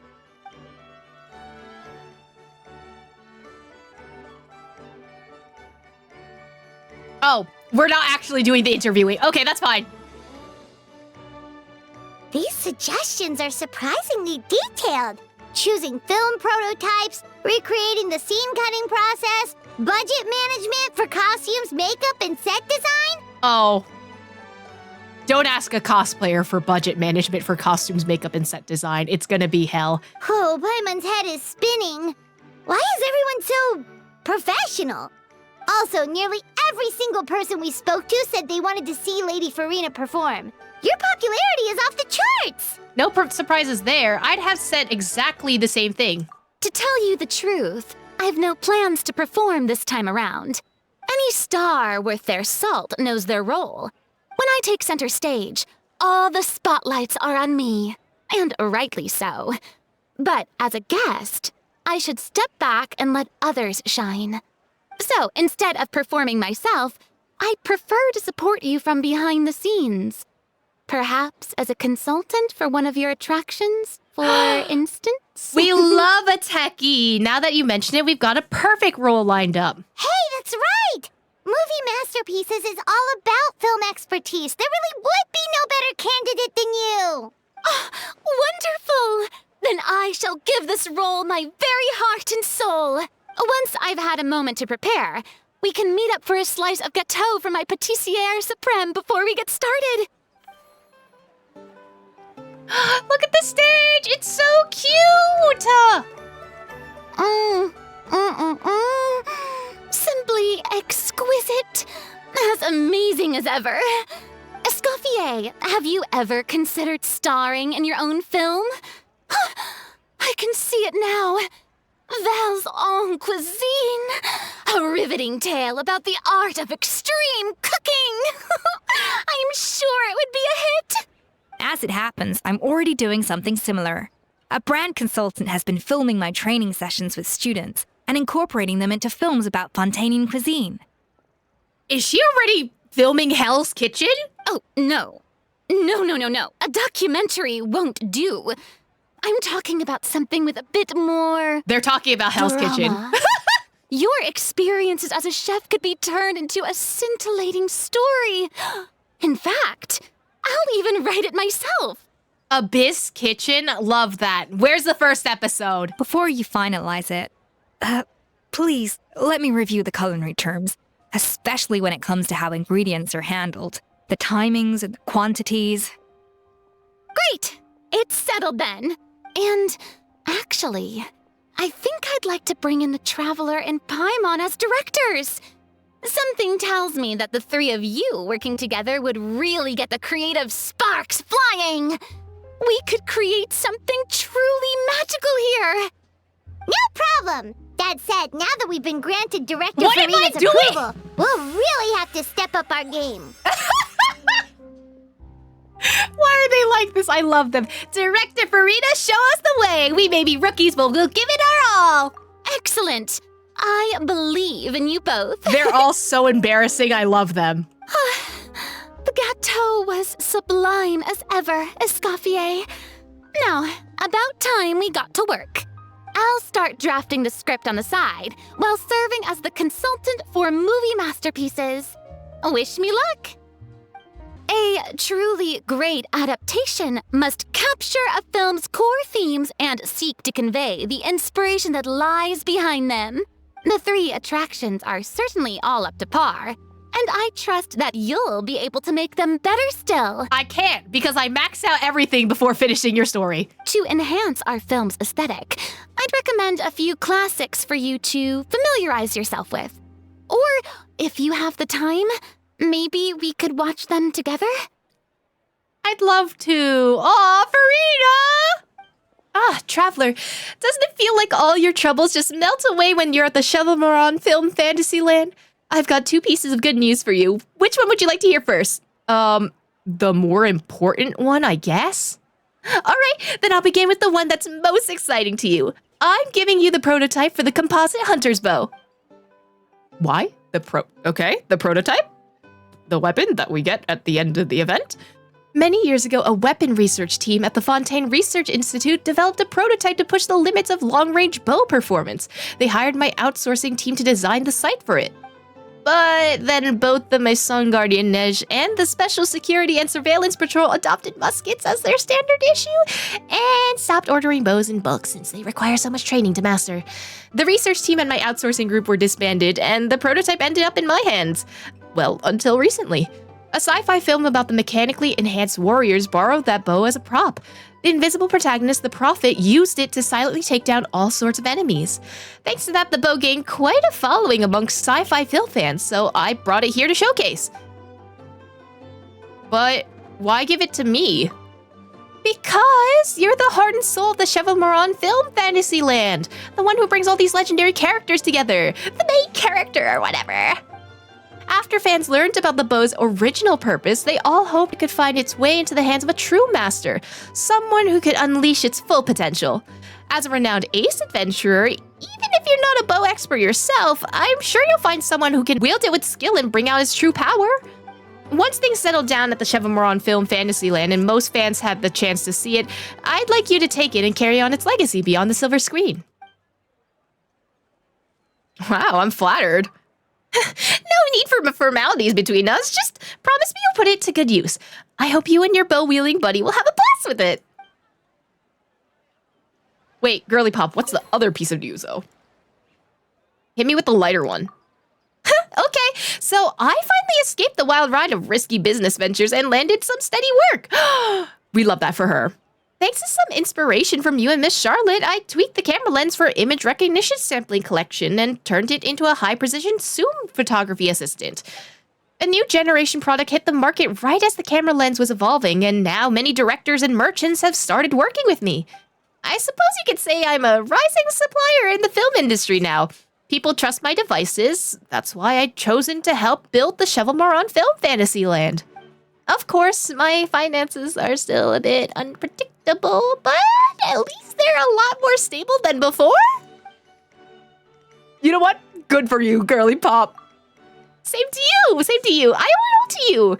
One day I'll treat you to a feast worth at least 2,800,000 more per meal. We've been doing this business stuff for the entire time. Kinich is probably just like, where the fuck is Aether?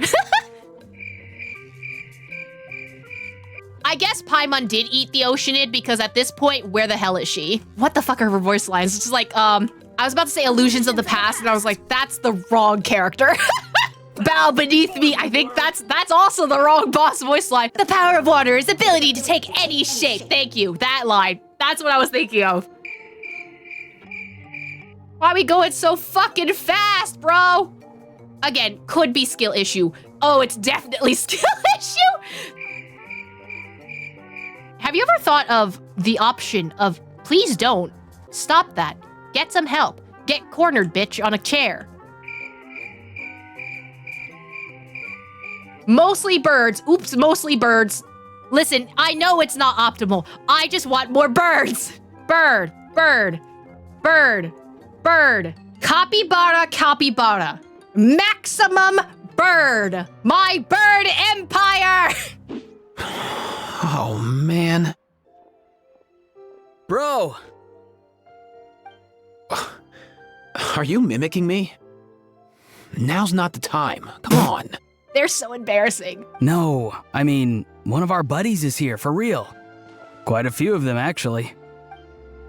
Ororon, Aoife, what brings you to Fontaine? Huh? How come you're... Here? Let me be here! Ah, I'm guessing Kinich is here because of that international smuggling case, right? I've heard quite a bit about that. Word sure gets around quickly, huh? It's Fontaine. First time abroad and you're already making headlines. Oh, stop it. It's not like I was the center of attention. Wasn't expecting to see the Traveler and Paimon here too, though. I mean, we're international stars, so don't worry about it. Come on, Aoife. Oh my god, what are you two bickering about? Huh?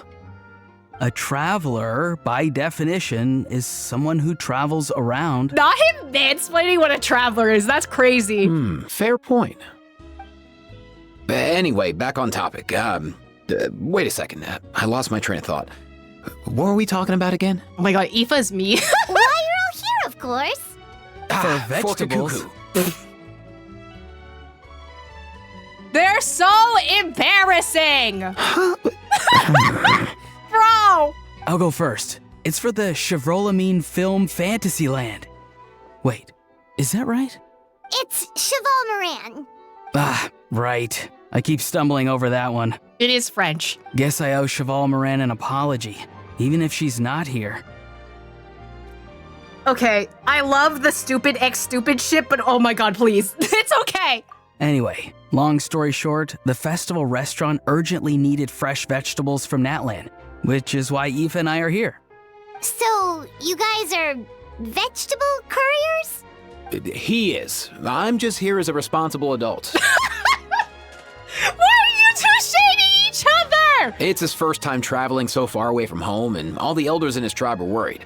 So they had me come along. They are so embarrassing. Even though it's your first time too. Right, but they still picked me to accompany you. You gotta wonder why that might be. Oh my god. Don't you get it? They all just saw how overworked you were, so they used it as an excuse to send you off on a vacation. I'm gonna put them both in a jar and shake them around. Wait, what? So I'm getting the grandson treatment now too? See? Doesn't matter how much older you are than this dude. Hang out with him long enough, and you'll eventually find yourself being treated like a kid. Meaning everyone looks after you. What's so bad about that? They're both so fucking oblivious! In theory, nothing at all. In that case, guess I better start over. Hi, guys. My name's Aoife, and I just turned 5. What the? Oh my god! Nice to meet you too, little bro! Paimon's not sure who the responsible adult is anymore. It's definitely not you, though. So, what about Cacucu? If he was here, we'd be making more of a ruckus than we already are. That's exactly what's got me worried. Aoife, there's nothing to worry about. You're a big boy. You can handle yourself now even without Cacucu. Why are they like this? You think that's what I'm worried about? Anyway, my priority right now is Cacucu. Suffice it to say, Cacucu's in big doo-doo. Why did I have to physically subject myself into listening to you say that one line? What is happening? Am I in a fever dream? Is that what's happening? Am I losing my mind? Am I not playing Genshin Impact right now and I'm just making up fucking words in my head? Is that what's happening? They have two different brands of tism. It's so funny. No, at this point, we gotta find Nahida, because what the fuck is this? How so? He's so small, and all he knows are a few harmless phrases. What kind of trouble could he even get himself into? Let me guess. Did he get caught out by the law on flying objects?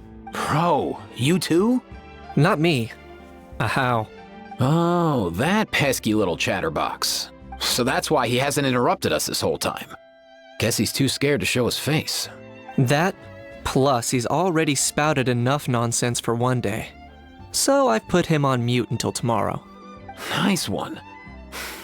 If I was even half as decisive as you are, I would have kept a closer hold on Cacucu so he didn't get a chance to go flying off. Oh, so he's lost. I guess that's what flying objects do. Why am I mansplaining what a flying object is to Aoife? That's literally his bird. Or rather, did Cacucu get caught by the guards for flying around? If they had managed that, we'd at least be able to track him down. But when the guards started chasing him, Cacucu flew into that building next door. Oh, no. He did not fly in the...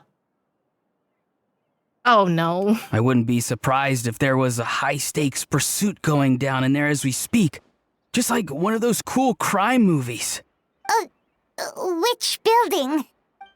That one? Yup, that's the one. Cacucu sure has a good eye for a getaway. It's the tallest building around. I may be able to fly up pretty high, but checking every last window would still take quite a while. As for Aoife, well, let's just say he's not flying anywhere without a Saurian. Sorry about that. Not like it's my fault, though. You don't have to apologize on my behalf. Wait a sec. What's this got to do with how high you can fly? Cacucu's got himself into a real mess here, like a panicked animal running straight into a trap. It's pretty worrying. I'm starting to picture him flapping through a barrage of gunfire while important documents are flying about left, right, and center. Why do they got guns in the office building? That's my question. I know it's a government building, but like... I think he'll be fine? Heck yeah! If anyone can pull it off, it's Cacucu. He's always been such an awesome Saurus. I believe in him. I'm sorry, awesome Saurus was used so long ago, and I have not seen that slang in years. Let's not bring that back. In other words, right now in this building, there could be not one awesome source, but two. Aether! Shut up. Aether! Shut up. For real now? Do you even hear yourself, bro? Do you actually hear yourself? Because the dialogue is making me trip out. Of course I'm for real. I'd never make light of something like that. Why are these two boomers? Why are these two just boomers? Ororon would unironically say swag. All right. Everyone's an awesome Saurus. Well, the human version. But our priority right now should be to go in there and check up on Cacucu. As it happens, Kinich and I were just heading over to Palais Mermonia for something else. Leave it to us. You sure? Wow, awesome. That'll be a huge help. And if Cacucu doesn't listen to you, I give you permission to pull out a couple of his feathers. Oh, okay. Wait, since when was that up to you? Oh my god, they're bickering over their child. Stop. Well, then it's your call, bro. All right then, if Cacucu doesn't listen to you, I also give you permission to pull out a couple of his feathers. So you would have done the same thing! There you go. If he objects to that, tell him to come find us. He won't. Trust me. They're so embarrassing. Back when we first met Cacucu in the wild and I begged you to take him under your wing, I never imagined you'd end up spoiling him rotten. And I never imagined you'd be nagging me about it. Oh, well, I definitely saw that coming. Huh? You're only 5 years old after all. I'm going to shake them in a jar. I feel like I hallucinated this entire conversation. Okay. Nothing new there. The first few days of every month are always noisy. Oh, okay. What's all that commotion? Are they arguing in there? All I hear is the sound of harpsichords. Sedine, there are strange sounds coming from Monsieur Neuvillette's office. Oh, maybe... Hey, Monsieur Neuvilette, next time you're gonna make strange noises in your office, can you at least put a sock on your door handle first? Anyway, I'm coming in.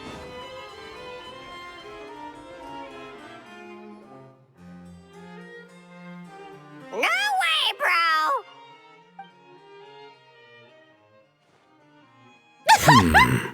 Not them side-eyeing each other. Did he say he came from Natlan? No. Get out of here! I can understand his words, just not what they mean. Oh no. Oh no, we have to teach Neuvilette slang. He's gonna start saying skibbity in 5 seconds. For real now. Bro! Bro! He keeps repeating the same things over and over again. Oh, you know one another. Yes. He's a bro. He's a bro of a bro. He's a friend. Yeah, a saurian friend of a human friend. Skibbity Unk Nuvi is the worst thing I've had to read with my own 2 eyes. Great. Well, that was easy. Looks like we've tracked down the owner.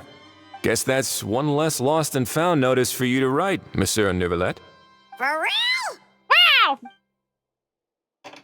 Traveler, was there something important you wanted to discuss with the Udex? No, I need to grab the bird back. That's it. I'm just about done with my business here. Need me to step out? No. Let me take the bird, and y'all can do whatever y'all were doing before. I know what's going on. Y'all have fun, all right? Stay and hear them out first. Perhaps it will have some bearing on your own work. Not him saying, like, can you please stay with me, Uwu? If I'm not mistaken, you are the same Mr. Kinich who served as a witness in the smuggling trial? I take it there's been a further development in the case. That's right. Very perceptive, Mr. Udex. He's the judge. He has to do that. So you've met Neuvilette before? But wasn't the trial overseen by another judge? I've seen his photo in the papers. But as for this other gentleman... Allow me to introduce you to Mr. Wriothesley, administrator of the Fortress of Mermonia. Or in layman's terms, Fontaine's prison warden. Please, feel free to share anything about the case. There's no need to keep anything from him. No, for real. I want to see the other judges. I hope they have cool designs. Pleasure to meet you. Pleasure to meet you! You learned a new phrase, cacucu! Wow, that sounded just like me. No, it didn't. But should we really discuss official business in front of the Saurian? Anything you can say to us, you can say in front of cacucu, okay? Oh, wow! Oh, no! I believe he said... Or rather, I suppose he meant that he'll keep this to himself. Though I should mention, Mr. Cacucu, that we will have to ask you to sign a confidentiality agreement. You're gonna make cacucu sign an NDA? I'm gonna throw up. Sure thing, bro! Oh, what are you gonna do? Stick his little claw in the paper and just like, yeah, that's signing it. It's a bit strange, but they really are a great pair of... Stop! Awesome, sorry. Stop. Aether! Let us return to the matter at hand. Mr. Kinich, was there something else you wanted to discuss relating to the case? Yes. Let me fill you in. Kinich tells Neuvilette and Wriothesley about Lepine Pauline's finding the gun.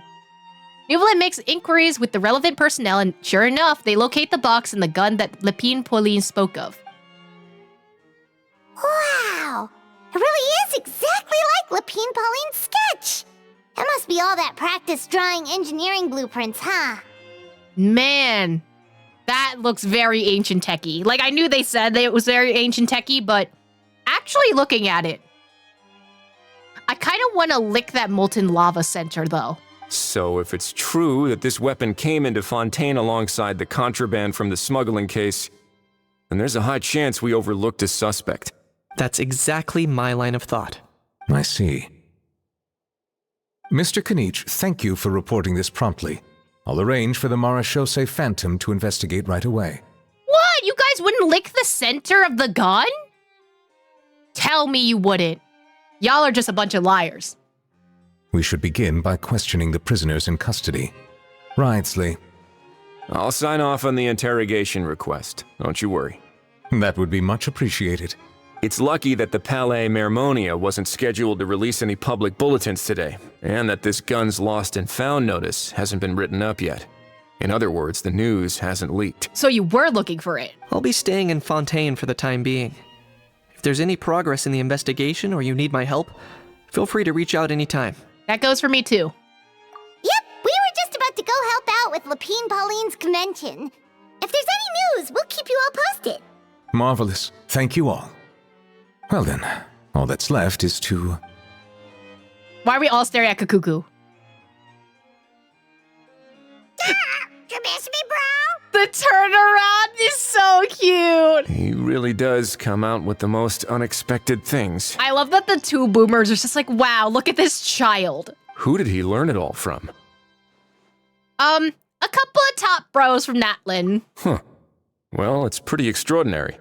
Anyway, according to due process, we must first determine whether Mr. Cacucu qualifies as a flying object. Can we get rid of the law, Nuvi? Why is the law there? And, following on from our conversation just now, he also needs to sign a confidentiality agreement. Fine, he can sign an NDA, but can we get rid of the law about the flying objects, though? Drafting said agreement may take some time. Looks like you'll be staying with us for a while then, Cacucu. Excited? That was the funniest nervous laughter I've ever heard in my life. I can help pass a message on to his friends. That would save us a lot of trouble. Many thanks. Keep the flying objects law. We might need it for a how. Can we just have a law specifically for a how, though? We don't need to ban all flying objects. Don't mention it. All right then, we'd better get going. No need to see us off. I love them. They're so cute. I know you mentioned a while back that people from Natlan would soon start showing up all over the world. But I hadn't expected anything like this. It seems no matter where they come from, all dragons are inquisitive by nature. You can say that again, bro. The same might well be said for humankind. The real reason you chose to stay to investigate this case was your curiosity about Natlan and Mr. Cacucu, was it not? Guilty as charged. Nothing gets past you. So, how about we take this opportunity to chat a little more? We've got the world's best translator on hand, after all. Sure thing, bro.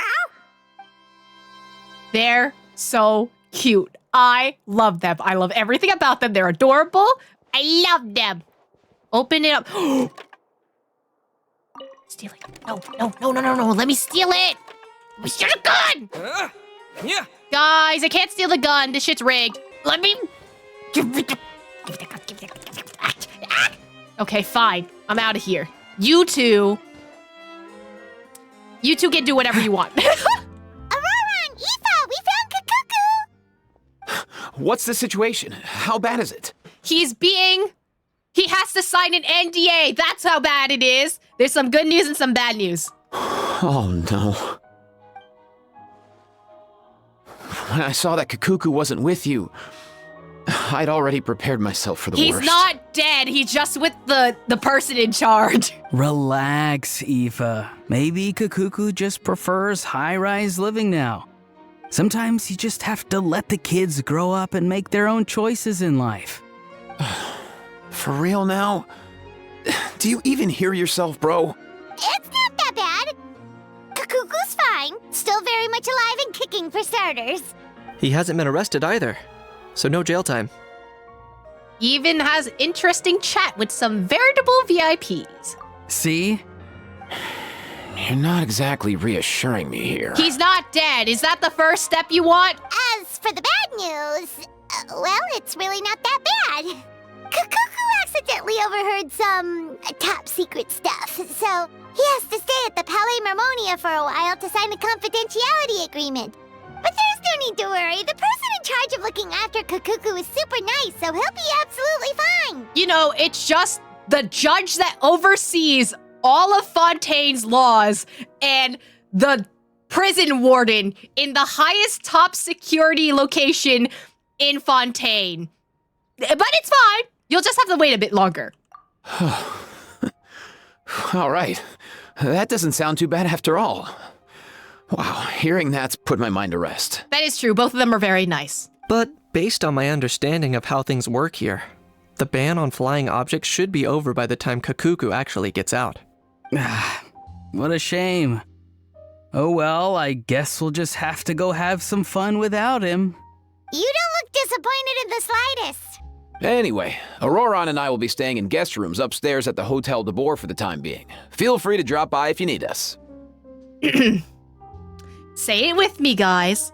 And they were roommates. All right, bro. Yay, problem solved! All right, let's catch up another day.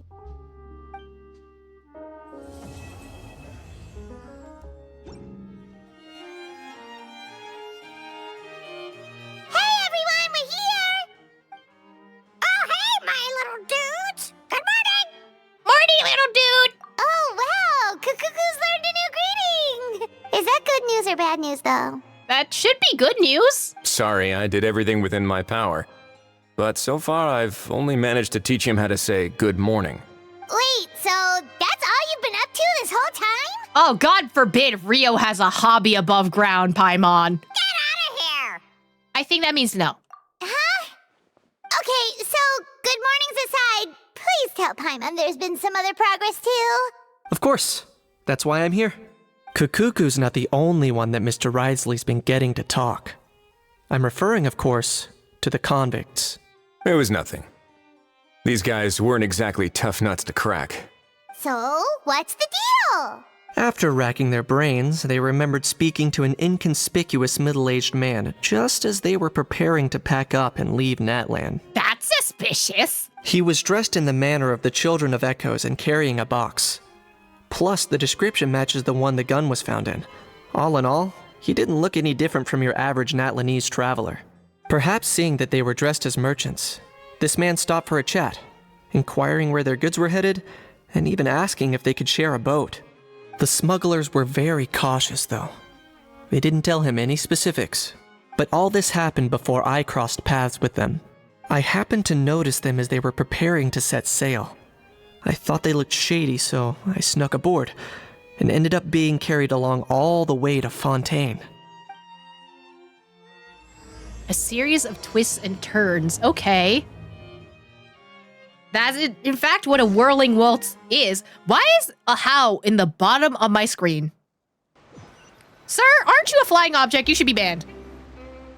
Boss, do we know if those Fontainians will even like this stuff? What if we can't shift it? And that's why we call you a rookie. It's all supply and demand, kid. Supply and demand. Natlan's foreign trade is just starting to lift off. There'll be a market for it, you'll see. This is like AI bros making the whole thing and pushing AI and everything so that, you know, they'd be able to sell it. But anyway. That's right. So stop giving the boss trouble, rookie. Just do your job and keep an eye on the goods. Are they merchants? Have they come to Fontaine to do business? They're all from New York, apparently. If you're a villain, you're from New York. I can confirm, I'm a New Yorker. Scarred face. Calloused hands. On closer inspection, the fabric looks worn at the knees and elbows, and his fingernails are dirty. Not exactly your typical merchant. Could he have previously been a warrior? Or even an adventurer? Something feels off. I'd better sneak up and get a closer look. Ooh!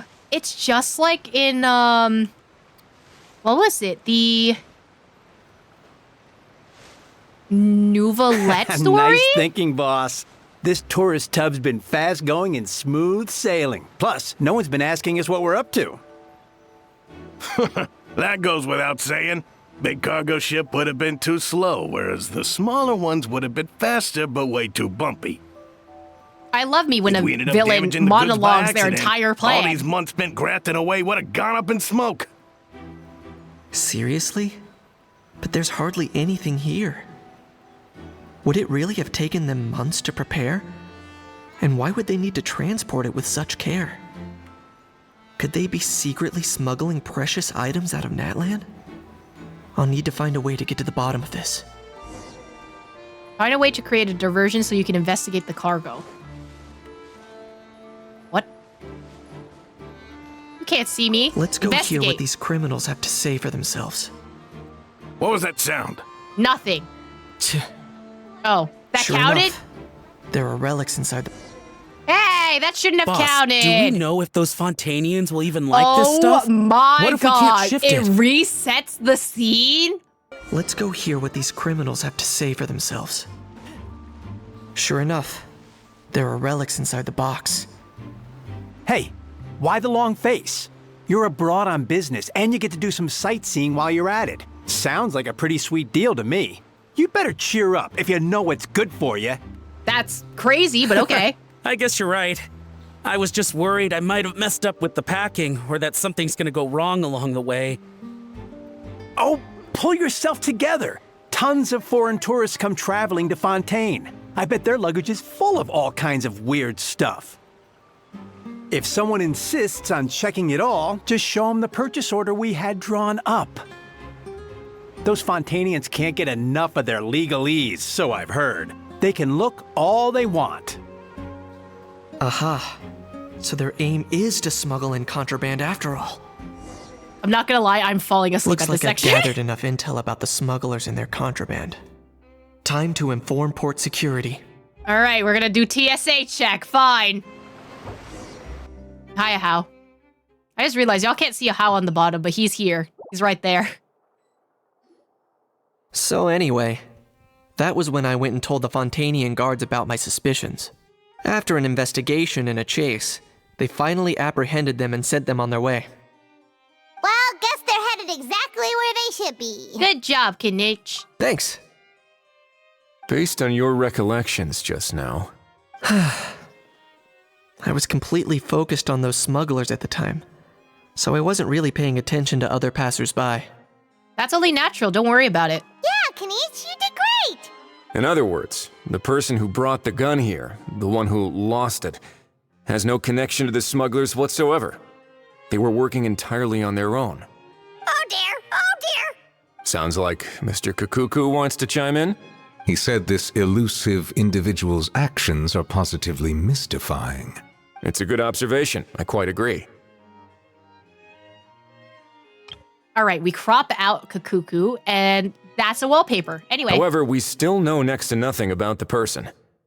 Perhaps we should start by focusing on the lost item itself. I forgot that when we go back to Fontaine, we have to do this.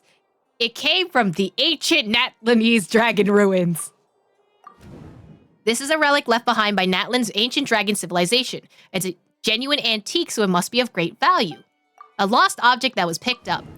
A genuine treasure lost by the roadside, yet still it remains unreported and unclaimed. The box was buried amidst junk. It doesn't seem like an accident. No, as if someone left it there on purpose. Bait? Why would someone just leave a valuable antique out in the middle of nowhere? Was the plan for someone to come pick it up? Probably. Let's connect.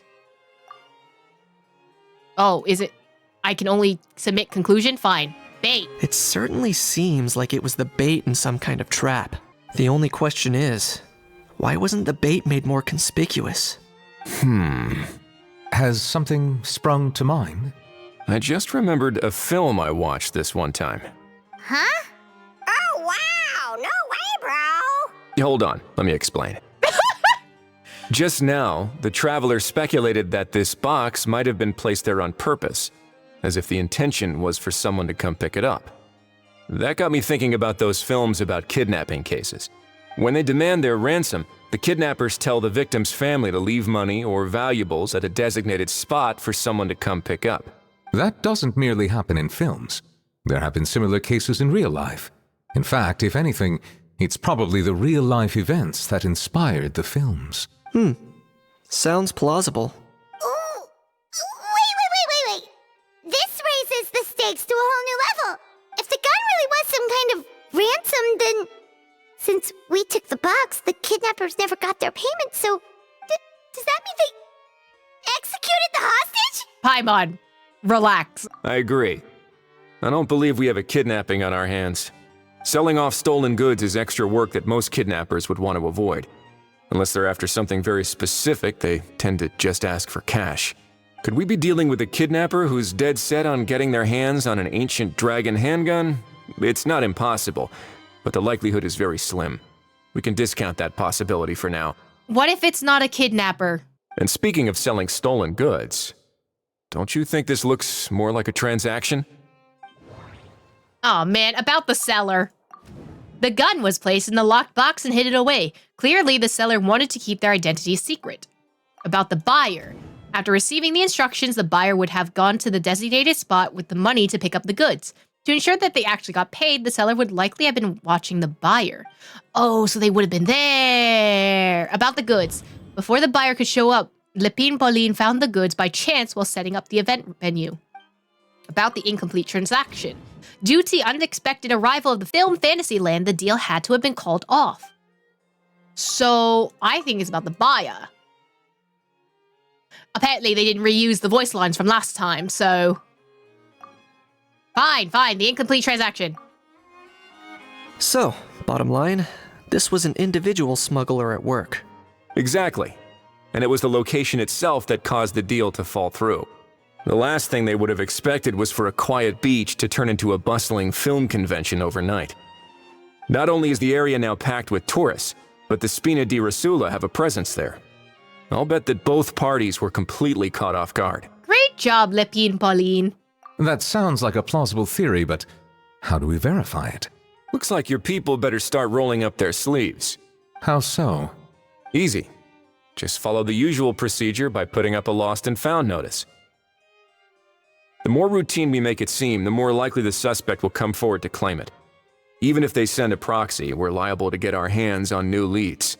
And timing-wise, it's about time we updated the bulletin board anyway. All we need now is a lucky gestionnaire to write up the notice for us post-haste. Ah, so that's what you meant by rolling up their sleeves. He was like, he's giving me work. In that case, I may as well write it myself. Delegating this to someone else would require an additional explanation. Or are you just not used to asking others to work overtime? The boyfriends are fighting. Is that really a major concern here? Well, looks like I won't be needed around here. At least until the notice has been posted. You could always wait here if you like. The Palais Mermonia serves a particularly fine cup of tea if that swings it for you. Thanks, but no thanks. I left a very noisy creature with a friend before heading out, so I should probably get back to feed it. Where did you put Ahau? I thought he went in your back pocket. I wasn't aware that you had a pet, Mr. Kinich. Speaking of pets... Hi, cacucu. Get out of here! Out of here! Yep, that's the plan. Out of here indeed. I believe that what Wriothesley is trying to say is, you are free to leave, Mr. Cacucu. Furthermore, it has been determined that Mr. Cacucu should not, in fact, be classified as a flying object. As such, he shall be free to move around Fontaine whenever he so pleases. Yay! You're the best, bro. I love him. Oh, that really is good news. Travelers, should we bring Cacucu back to Aoife and Ororon? I shall leave him in your capable hands. No problem, bro. Let's keep in touch, bro. Indeed. I love them. Oh my god. Anyway. You know, all this has made me realize that I'd quite like to have a pet. If that proves inconvenient within the fortress of Mermonia, perhaps you should consider finding a place in the court of Fontaine. That actually sounds like a good idea. Are you two getting a house together? Are you two getting a flat? And they were roommates type beat. In the past, I always dismissed the idea of buying a property in the city. The prophecy about the floods meant it never seemed like a worthwhile investment. But now... Oh my god, they're getting a room. They're buying a house. The fanfictions are real. This might be a good time for you to re-examine the documents I gave you regarding your title as Duke. Huh? Citizens with honorary titles are eligible for certain benefits when purchasing property in the court of Fontaine. Really? How about this? You read through your documents from start to finish, while I write up the lost and found notice. Oh? Oh my god. Oh my god. Oh my god. Oh my god. Oh my god. They're getting a room together. They're getting a house. Guys, the fanfictions are real. Real-let is real. Real-let is real. How? What? What now? Let's shake hands. Fine by me. Get ready for a knuckle sandwich! Where'd he go? Oh, nice dodge. Paimon feels strangely inclined to keep a safe distance. Why did Aoife, I just realized, why did he sound like, the Smash introducer? That's so funny. You miss me, bro? Cacucu, you're free! Ugh, not you again. Nope, didn't miss you in the slightest. Hey, Gramps.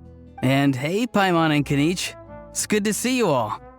Thanks for bringing Cacucu back. Get it away! Get it away from me! Nice to meet you, bro. Who are you calling bro? Say that again to my face. I dare you. If you've got the energy to argue this much, you're clearly not hungry yet. Let's go find something to eat while a How lives his best life. That's embarrassing. Sounds good to me. Poor How. He spent all day being tormented by ororon, only to discover that the suffering's just begun. Aoife, as a Saurian vet, how can you just sit back and watch our little dragon bro suffer? He's a little shit and deserves it, ororon. Huh? How am I the bad guy? Literally! Even hear yourself? Uh-huh. Doesn't anyone want to hear how Cacucu got out of jail? No. Amidst the racket, you briefly explained what happened with Cacucu to Aoife and ororon. Hearing that Cacucu now has permission to move around freely, a How's place goes even redder than before. Don't lose hope, How. By the same standard, you have freedom of movement now, too. You're still in the game? No. A How doesn't get free movement. It's only Cacucu, okay? Get that straight. Same standard? I will not be held to the same standard as that thing! That's right. You won't. As far as I understand, the Palais Mermonia will want to assess your case on its own merits before they grant you freedom of movement. I love Cacucu. Where's that Saurian meat restaurant again? I'm gonna march that little pink balloon right into the kitchen. Bro, I want a How to curse. Imagine a How cursing. Yeah, good luck with that, bro. You'll be putting your own neck on the line, too. Also, there's no such restaurant. Unless... Anyway, thanks for looking after a How, guys. I'll take over from here. Why you? One Cacucu delivered as promised. Looks like we've managed to swap Saurians too. Between the two, Cacucu wins the cuteness competition hands down. Getting picky now, huh? Well, Paimon wins my cuteness competition. Well, actually, I would trade Cacucu with Paimon for a heartbeat, okay? Really? Thanks! You did not hear what I just said, but it's fine. Wait, who are the other contestants, though? So now that our crew's back together again, what's our next move? Oh, how about a game of rock, paper, scissors? I need Aurora to get a hobby, please. No chance. If I lose, we'll end up stuck in the room watching films all over again. Nope. This time, we'll only watch a film if I lose instead. So you're gonna lose on purpose, bro. Had enough too, huh? For real now? Come on, bro. Yeah, bro. Can we just ditch this whole leaving it all to chance thing? Why don't we take our fate into our own hands? See, this is how I know Aoife's not a gacha player, because it's all or nothing, buddy. Aren't we doing that already? Rock, paper, scissors uses our hands. It's like sticking two himbos in the room together. Don't know why you're laughing. You're stuck with paper every time. That should not have been as funny as I thought it was. That's so funny, though. Oh, I would trade Cacucu in a heartbeat. I'm sorry. I love me a bird. The lost and found notice is up. Maybe we should go hang around the Palais Mermonia to see if anyone shows up to claim it. Oh, I should check the notice board then. Court of Fontaine latest news update announcement. Please review this bulletin carefully. If you have any queries, please direct them to the gestionnaire on duty. Continue. The following items have been recently handed in to the Palais Mermonia lost and found. 1. A gray handbag containing a work permit, contract, and mora was found in the Court of Fontaine's Quartier Leonis. 2. A camera and bouquet of rainbow roses were found on the Navia line aquabus. Regrettably, the roses show sign of wilting, so the owner is advised to collect their property without further delay. 3. A locked suitcase was found on a beach close to Marcotte Station. The suitcase is notably heavy and is decorated with appears to be Natlanese patterns. 4. A birdcage containing a squirrel was found in an office at New Fontaine Research Institute. The squirrel appears to be in stable condition, though it is evidently unhappy with its current situation. Due to the concerns for its health, the squirrel has already been released from the cage. Should the owner wish to retrieve it, we would strongly recommend that they reassess its basic requirements and living conditions. Would the owners of the above items please contact the Palais Mermonia staff and provide proof of identification to retrieve their lost property. Thanks, buddy. Huh, looks like there were quite a few others with the same idea. Ah, hello, you two. Have there been any developments? Okay, guess not. Well, the notice was only just posted. Guess it's pretty unlikely that someone would show up right at... Special Patrol, open up! Huh? Ah! Who's there? What's going on? Why are the cops breaking into Neuvillette's room? The Special Patrol? I don't think that's who this is. Someone's knocking on the door. Please, anything but the Special Patrol! Hey, this isn't the time for silly jokes! Let's go check it out. Why can't I be dramatic, Paimon? A guard from the Palais Mermonia carefully opens the door and a familiar figure walks in. Good day, all. Gramps, grannies, aunts, and uncles. Ororon. What in the Tevet are you doing here, Ororon? We did drop off Cacucu to him, so... Oh, he must be the one you mentioned. Cacucu's owner? No, but the boyfriend of his. One of his owners. Kind of. But, bro, what are you doing here? I'm sorry, that caught me so off guard. I'm here to claim a lost item. I can't tell if you're being deadpan or deadly serious. Is this the person you saw on the boat, Mr. Kinich? Somehow I highly doubt that. For starters, too he main just character. addressed us as Gramps and Grannies. And unless this is the youngest looking middle-aged man in the world, I don't think he's our guy. I apologize for my grandson bursting in like this. Huh. Was there something wrong with my door-knocking etiquette? That's how they do it in all the films. Ororon, you're embarrassing. I need you to go fucking touch grass, bro. I need you to go touch grass, please. Has he been talking with Anby? You know what? That's probably what happened. Real. The Hoyoverse is Hoyoversing at the moment. That's not door-knocking etiquette. That's the Special Security and Surveillance Patrol doing their job. Completely different things. Oh, I see. I figured it was just a polite way of requesting entry to show the people inside you had something important to discuss. I'm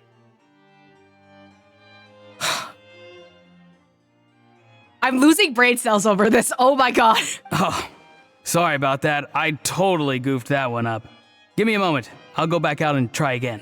No, that's fine. Let's just get down to business to defeat the Huns.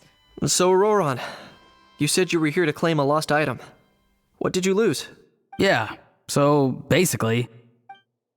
Ororon carefully describes the lost item he's come to claim. From the side of the box to the gun itself, everything matched. Why? For real now? Oh, come on, bro. What the hell, bro? Is arresting my dear grandson what it's come to? Ororon, be honest now. Were you the one who lost this? No, it belongs to a friend. Which one? So it belongs to Aoife? Of course not. Aoife has his own gun. Why did you say it like we're stupid, bro?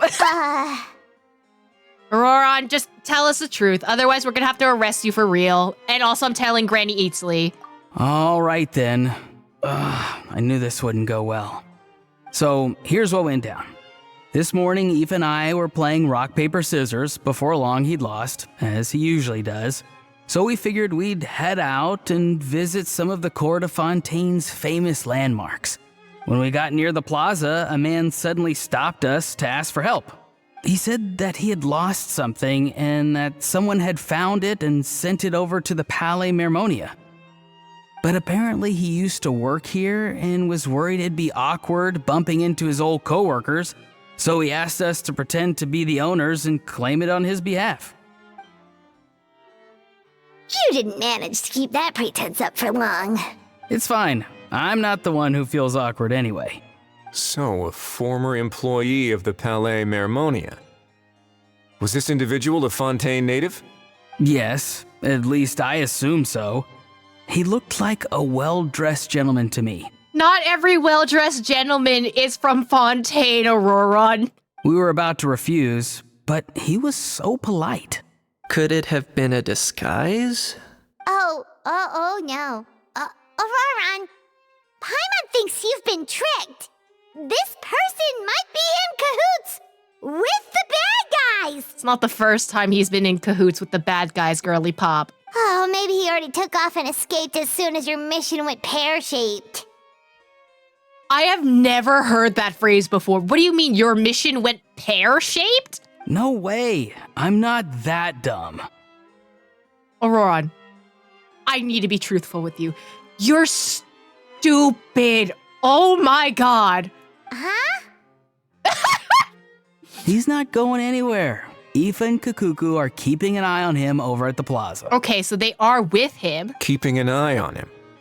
I like the sound of that. Nicely done, bro. In that case, let's hurry over to where Aoife is.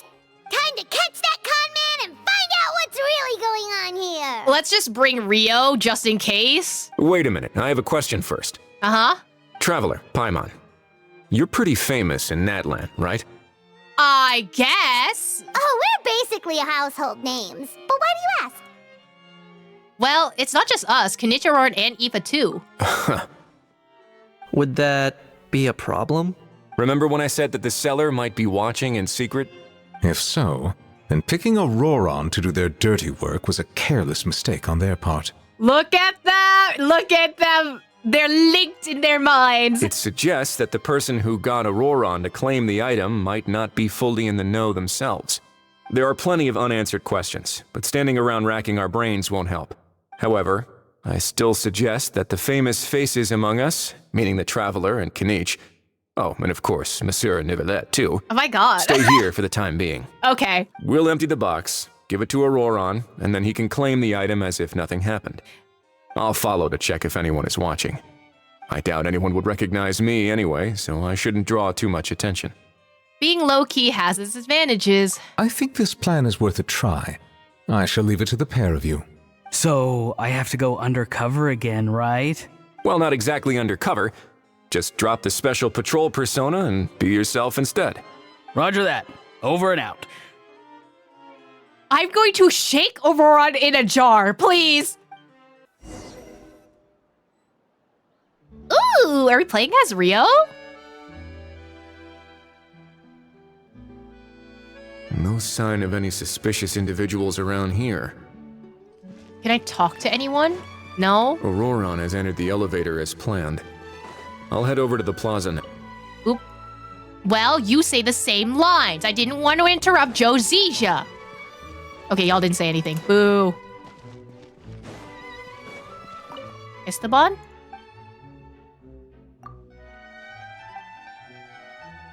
Oh, no, you are normally here, I think. You, I think, are normally here. Anyway, head to the plaza. Ororon's taking the elevator. I should take a different route to the plaza. Yeah, I'll just... Whee! I won't draw any attention from dropping from the sky. Is he chasing around Cacucu?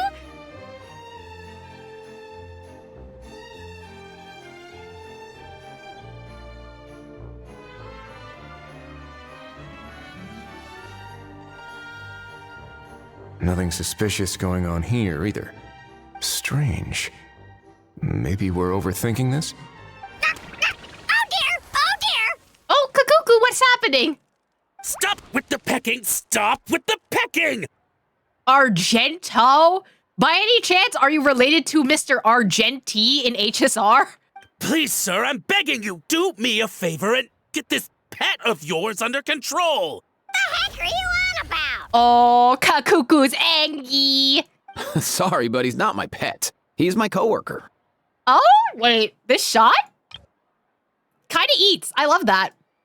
And I should warn you, he's not too happy with how you're talking about it. Oh my god, this is a wallpaper and a half. I love them. Anyway. What the? This thing has a job? Thing? So in Natland, they just dish out jobs to any old thing. You calling cacucu a thing? I need you to rescind that statement, sir. Uh-oh. Cacucu's not too big on being called a thing either. You're on your own now. I'm sorry. Please, Mr. Cacucu. Master Cacucu. Lord Cacucu. Lord I meant no offense, I promise. Lord Cacucu? All right, Cacucu. That'll do for now. Let me ask him some questions first. Sure thing, bro. Ororon actually looks pretty serious this time. Was he just pretending to be clueless earlier? No, he is kind of stupid. Like, sometimes he actually knows what he's doing, but most of the time he's kind of stupid. Interesting. Think I'll sit back and see how this plays out. Ooh, wait, this shot? Also eating. You actually got it? Wow, didn't think it would be that easy. Ah, excellent. Looks like sending you was the right approach after all. Why did you suddenly get a villain voice? After all? I mean, because the staff at the Palais Mermonia don't recognize you, right? So I got it, but I don't remember promising I'd hand it over. Huh? This thing's pretty cool. Are you sitting on I've it? taken a bit of a liking to it. Ethan's just like, oh man, he's gonna be dramatic for the next 30 minutes. All right, give it a break. Please don't do this, my good sir, my master, my lord. My very life hangs in the balance. His What's on life hangs in the balance? What's on the hip of his? If this means so much to you, what are you gonna offer me in return? Are you trying to get him to say my life? How'd you know that? Because I watched that film with you. Is it just reenacting film scenes? God, they're such boy failures. You should drop the act. We don't want a real misunderstanding in our hands. They're so stupid. I love them. You're probably right. But honestly, I don't know what else to say. Just ask him to act out the scene because it'd be fun. Sorry, this is the most myself I can be. Is that enough? Oh my god, he's stupid! I'm going to lose my fucking mind! You broke the entire game! Oh my god. Enough. More than enough. Who's this dude? Don't worry about it! Just think of me as a staff member from the Palais Mermonia. Now, if you don't mind, I have some questions for this gentleman about that life or death treasure you were just discussing. Truthful answers appreciated, of course. Oh no, I'm toast now. What's that supposed to mean? You don't think the Palais Mermonia has the ability to protect our citizens? No, I mean, yes, of course they do. Please ask away. I could do that. But I'd rather you just tell the whole story, from the beginning. I suppose I only have myself to blame. Such a rare antique, I couldn't resist. I'm a collector of antiques. Nothing excites me more than rare, old relics, and to be completely honest, if someone's selling, I'm buying. I don't care to ask where they sourced their goods. As for the seller of this particular item, well, I've never met him in person. We've had some prior dealings, but always under the cover of coded ads in some shady tabloids. Lost and found notices, missing person ads, that sort of thing. As long as I took care to hide a time and place somewhere within the text, then slipped some mora into the envelope before submitting the ad, it would get published. And that was that. No fuss, no trace. Simple, right? Normally, everything goes off without a hitch. But this time, I arrive at the pickup spot expecting a discreet in and out, and instead, I find a whole construction crew at work. That was not what we'd agreed. But I couldn't just let it go, so I reached out to him again the same way as usual. I'm going to piss off a bunch of people. The S's, when Argento is speaking, has been bothering me this entire time. he replied, and do you know what he said? He told me that the item's now in the Palais Mermonia. Well, he wasn't lying about that. He insisted that it would be inconvenient for him to make an appearance himself, but said that if I could somehow find a way to retrieve it from the Palais, he'd give me a discount on the price. I'm sorry I had to point it out, guys, but it's been bothering me the entire monologue. Of course it wasn't the discount that swung it. Do I look like I'm strapped for cash? Feeling smug now, are we? Like, Aoife's one is fine. It's literally just Argento. Feeling smug now, are we? Oh, you learned a new line. I love that for you. No, please go easy on me. Get dunked in the water. Go on. Where was I? Well, anyway, I thought to myself, seeing as the item itself came from Natlan, it would make more sense if I could find someone from there to go retrieve it. And by a stroke of complete and utter coincidence, I just so happened to see these two young folks wandering around, So you profiled them. I'm so very sorry. I underestimated the pair of you. I need you to clear something up for me. You haven't paid the seller yet, correct? And yet he told you to collect the item from the Palais Mermonia. Was he not worried that you just split afterwards? Well, to be honest, though I can't claim to know him very well, he, on the other hand, seems to know my name and where I live. So what you're dealing with is a stalker? Besides, this is a guy who managed to get his hands on an ancient Natlanese weapon. That's probably not the kind of person I want to double-cross. Fair. That makes sense. So, Mr. Please, just call me Argento. Argento? Okay. All right, Mr. Argento. Listen very carefully to what I'm about to say. It will determine how much of the rest of your life you'll be spending beneath the waves. What does he mean? Is he gonna drown him just like they do in those gangster films? Ororon, I need you to shut up for 5 seconds, please. Oh, I get it. He's talking about that place at the bottom of the Fontanian Sea. Ororon! Shh, can it? Owing to your suspected involvement in the illicit trade of Natlanese relics, you're now one of the suspects in an international smuggling case. A trip to the Opera Epicles seems unavoidable at this stage, but on the bright side, you still have one chance to make things right. Anyway, there you go, Rio enjoyers. Okay. Do I really? Please tell me what to do. Literally have a normal conversation. Ororon, is this a movie reference? Literally, Ororon, I need him to stop. Like, I'm sorry. Ororon is the type of person that comes to New York and tries to reenact scenes that are in New York City. He is that kind of tourist. And I'm just like, no, stop that, please. Keep Ororon away from the stairs from Joker so we don't bring Ororon to the Bronx. Got you. It's very simple. Just reach out to your seller in the same way as usual, arrange to meet, bring the money, and make the deal. Just be sure to let me know all the details. I'm talking time, place, the whole lot. If we can catch the other party by doing this, you'll have gone some way toward redeeming yourself. Understand? Oh, I see. I understand. You shall have my full and unadulterated cooperation. Good. Don't break the law. And don't even think about making a run for it. The Palais Mermonia will be watching you and ensuring your safety. All right, take the box, but leave your ID and other documents behind. You can go now. As for you two, protocol dictates that I should take you both back to the Palais and have you sign a confidentiality agreement. But that would take a lot of time and effort. Homie does not want to do paperwork. Such a hassle, bro. See? Mr. Cacucu knows exactly where I'm coming from. I love that they're bros now. That makes me so happy. So, I was thinking, since you're all friends of the Traveler... I understand, sir. We got dragged into this by accident, and it has diddly squat to do with us. That is not the phrase I expected Aoife to say. Has anyone in Genshin ever used the term diddly squat? Out of respect for the Traveler, we won't say another word. Oh, I know this part.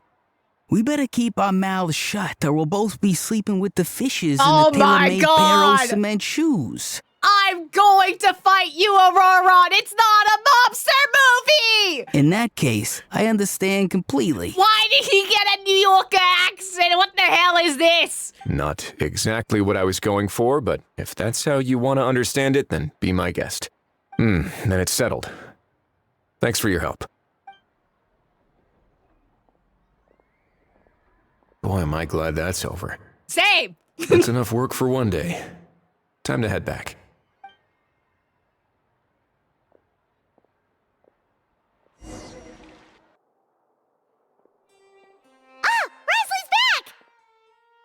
Judging by your expression, it must be good news, huh?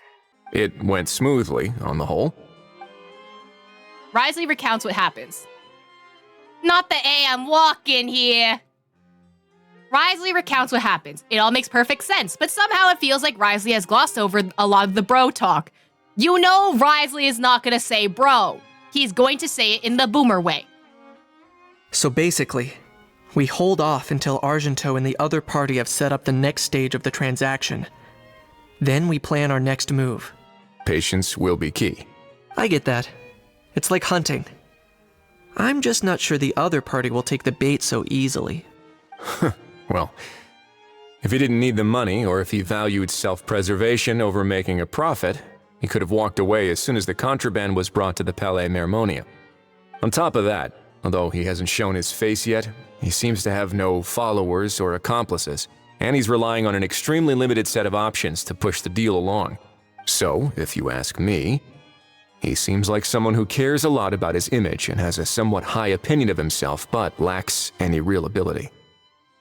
I almost get the feeling that if he misses out on this opportunity, he won't have any other way of making money. His every move is like a spin of the roulette wheel, hoping that the ball will land exactly where he wants it to. Adventuring reference? Or, I don't know. You had a track. You have a train of thought right there. You were cooking. No, continue. Maybe he'll cut his losses and vanish into thin air, and our efforts will have been in vain. At least Natlan will get the stolen relic back, so it won't have been for nothing. In that case, let's hope his arrogance stays in play. Everyone, I have just briefed the Marechaussee Phantom on the situation. As soon as there are any further developments, we will act without delay. When that time comes, we will be relying on your help. Okay, leave it to us. We'll be waiting for the good news. Oh, Act 2 is done. All right.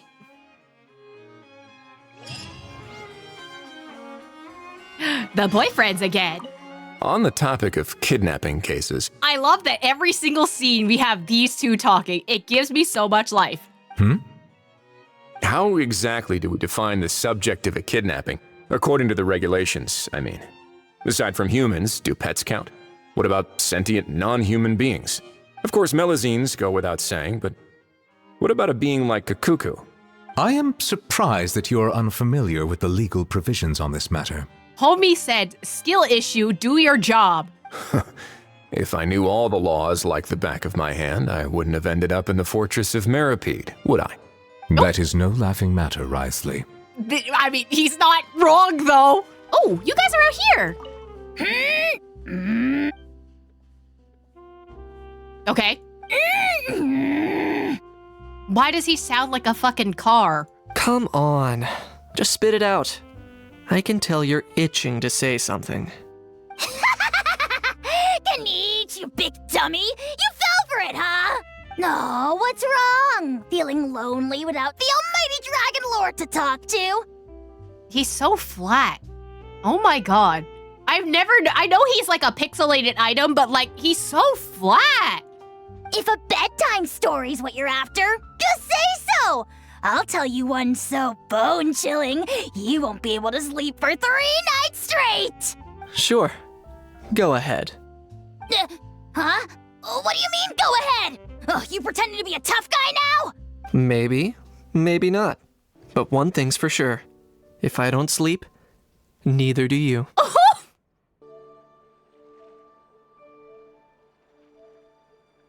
Hey, everyone! We're not late, are we? No, you're just in time. Well rested, I trust? Staying busy keeps you sharp. A great way to stay energetic, certainly. Have you all started preparing? We received word from Mr. Argenteau yesterday, confirming the time and location of the transaction.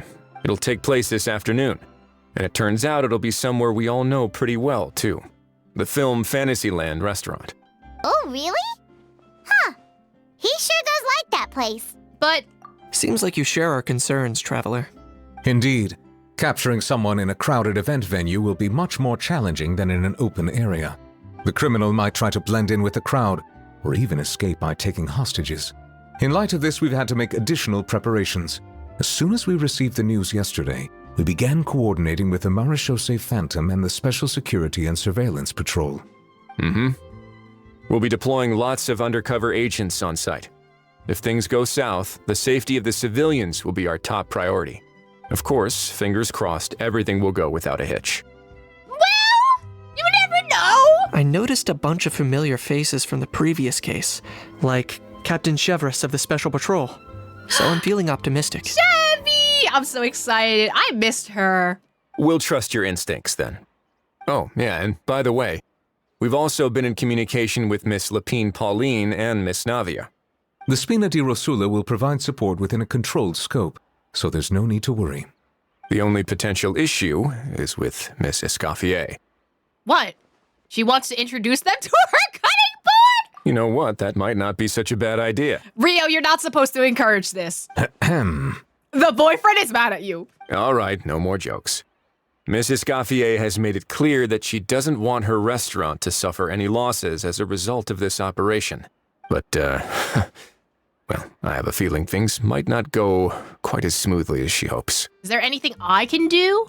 To be honest, we shouldn't have dragged you into this in the first place. Too and it's late. caused you quite enough trouble already. The Fontanian authorities should be able to handle the rest from here. But still, I'm guessing you'd like to see how it all turns out. I want to see Nuvi and Rio at work, please. Definitely. Well then, feel free to head down to the scene, but just stay alert and play it by ear. You won't necessarily have to do anything. Unless things go pear-shaped, of course. That's the second time someone referenced a pear-shaped thing going bad. Like what? Who was obsessed with this one phrase? I'll do my best to ensure that things don't escalate to that point. You're getting involved too, Kinich? Of course.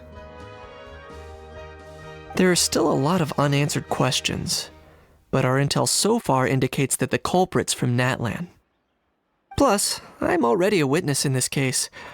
Might as well see this thing through to the end. That's the Kinich we know and love.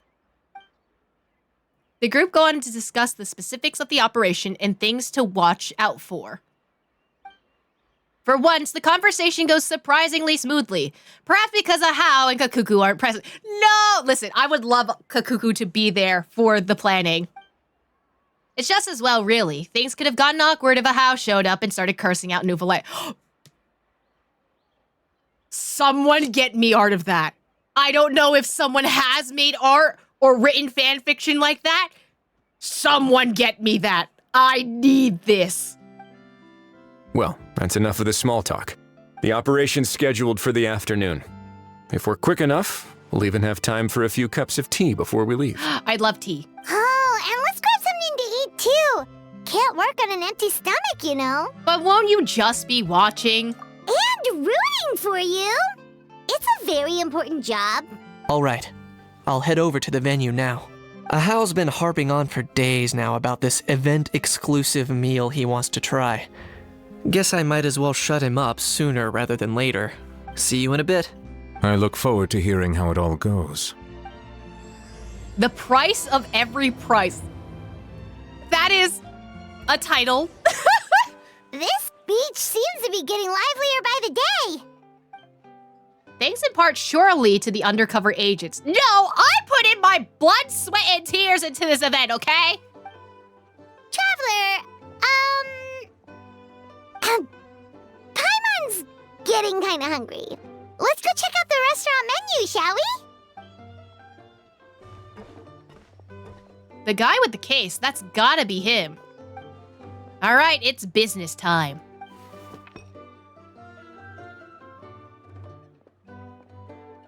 Okay, I'm not gonna lie, that did not look like tea. I thought it was tomato soup for a hot second. Oh, cutscene, hello? Okay. The noir style music already?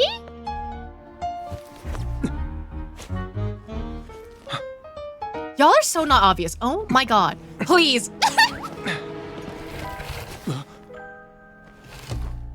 Oh! Your friend thought you might be thirsty. Wait, stop. He looks Won't so you cute stay like and that. drink it? Oh my god, Charlotte's here. Of course she is. Love her. I tend to steer clear of drinks left out in the open.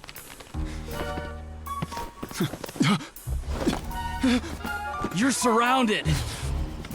Give up and come with. Oh! Oh, he hit him on the nose! You lousy swine! Stop right there! Oh, look! A surprise performance!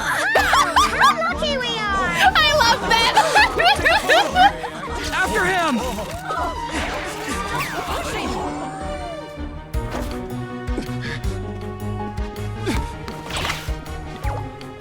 Sorry, my guy. Unlicensed and My illegally guy? dubbed. This boat's not going anywhere. I love her. She's so hot.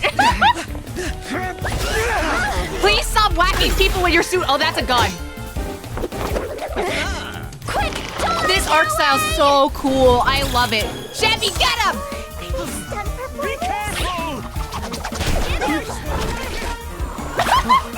Amazing! Lowly worm! No one flies higher than the almighty Dragon Lord! Who's stealing my fun? Ah, you again! You're driving Go, me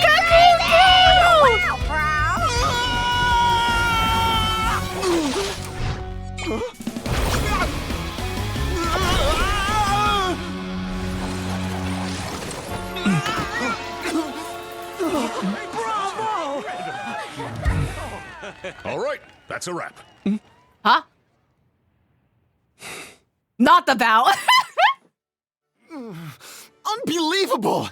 You can't just drag someone around like that! Such blatant disregard for human life! I'm gonna sue the living daylights out of you! Okay. Can we talk about that cutscene? I need them to bring that art style back. Oh my god. First of all, the transition into it, peak. Rio? Why did he look so pretty? Oh my god. 8. Okay. Escoffier, adorable. Love her. Cacucu? Love him. They said they would do more animated stuff like this a bit ago. No, they did. Also, when he crossed over comic panels, that was so cool, dude. Him hitting the guard with Navia's comic panel, right? Oh my god, it was so cool. I need them to bring that art style back. I don't know for what, but it reminds me a lot of like, the animated Spider-Man series. Yes, Into the Spider-Verse. It gave me that kind of vibes. They don't get a lot right, but when they do something right, they get it right. No, I'm telling you, they gotta bring this back. Like, let your artists experiment with like different art styles for the game. Instead of playing it safe and doing the same thing over and over again, you know? You can experiment with these art styles, and this was such a cool experience, you know? Instead of being a rigid 3D models and animations that stand around the same poses, that was so sick. Right! Like, doing something different to, like, kind of, like, catch your players off guard and just be like, hey, look at the styles that we can do. Like, beautiful. Loved it. Will you now? I think I did you a favor by pulling you away from your audience. Saved you some face at the very least. As for whether you were facing up or down along the way, well, that was your decision, wasn't it? You... I'm so distracted by that crab because I want to pick it up, and it's so close by. Can I just... all right, I admit it. I was in the wrong. Oh, of course I know the difference between right and wrong, but I had no choice. I desperately needed the money. I was an expert on ancient relics. Not only did I have a successful career, but a happy family too. But my son, I never imagined he'd turn out this way. Fell in with the wrong crowd and ended up shoulder deep in gambling. We had some savings, but he drained them away like a waterfall. Once he fell into debt, he had creditors regularly coming over to threaten and intimidate him. I'm his father. How could I just stand by and watch him suffer like that? Oh, my son is about the same age as you are. If only he could have turned out more like you. That's the only reason I needed the money. Please, believe me. You... Please, kid, I'm begging you. Help me!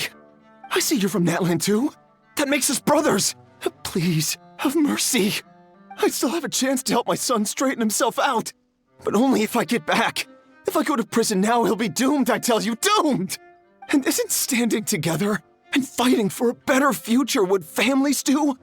Ooh, that is a low blow, bro. Our fate is in your hands, young man. Please, have a heart.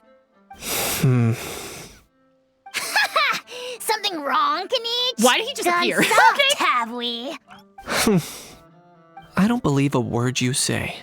Wriothesley had you just about figured out. You're a gambler. Pure and simple. A gambler? Me? Nonsense! I told you, it's my son! First of all, are you really from Natland? You've been keeping tabs on the gun's whereabouts this whole time. You should have recognized at least one familiar face by now. On top of that, the way you threatened to sue me? Spoken like a true Fontanian, if you ask me.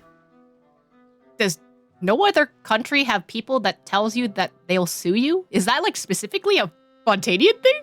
Huh? What kind of logic is that? I can't explain. I actually grew up in... I don't want to hear another word. Ajaw, here's your chance. Shut someone else up for once. Oh my god! The moment I've been waiting for. Eat this, scumbag! Let Ajaw say fuck, bro.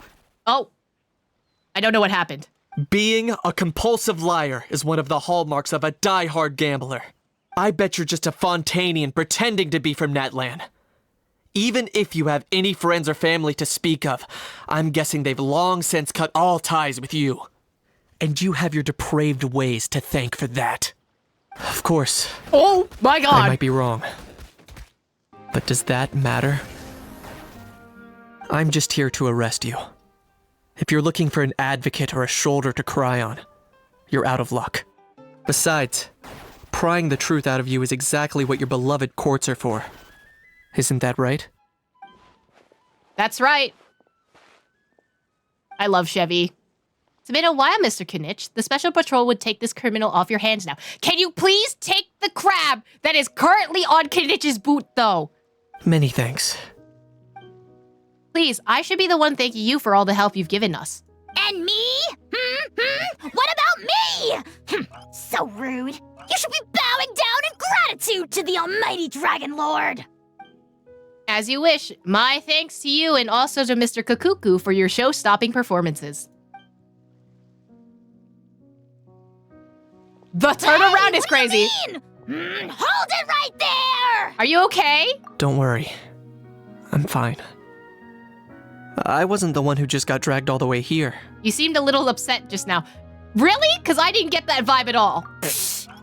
Little Kinich, thinking back to when you were just an itty-bitty boy, Kinich, aren't ya? Aw, don't start crying like a little baby.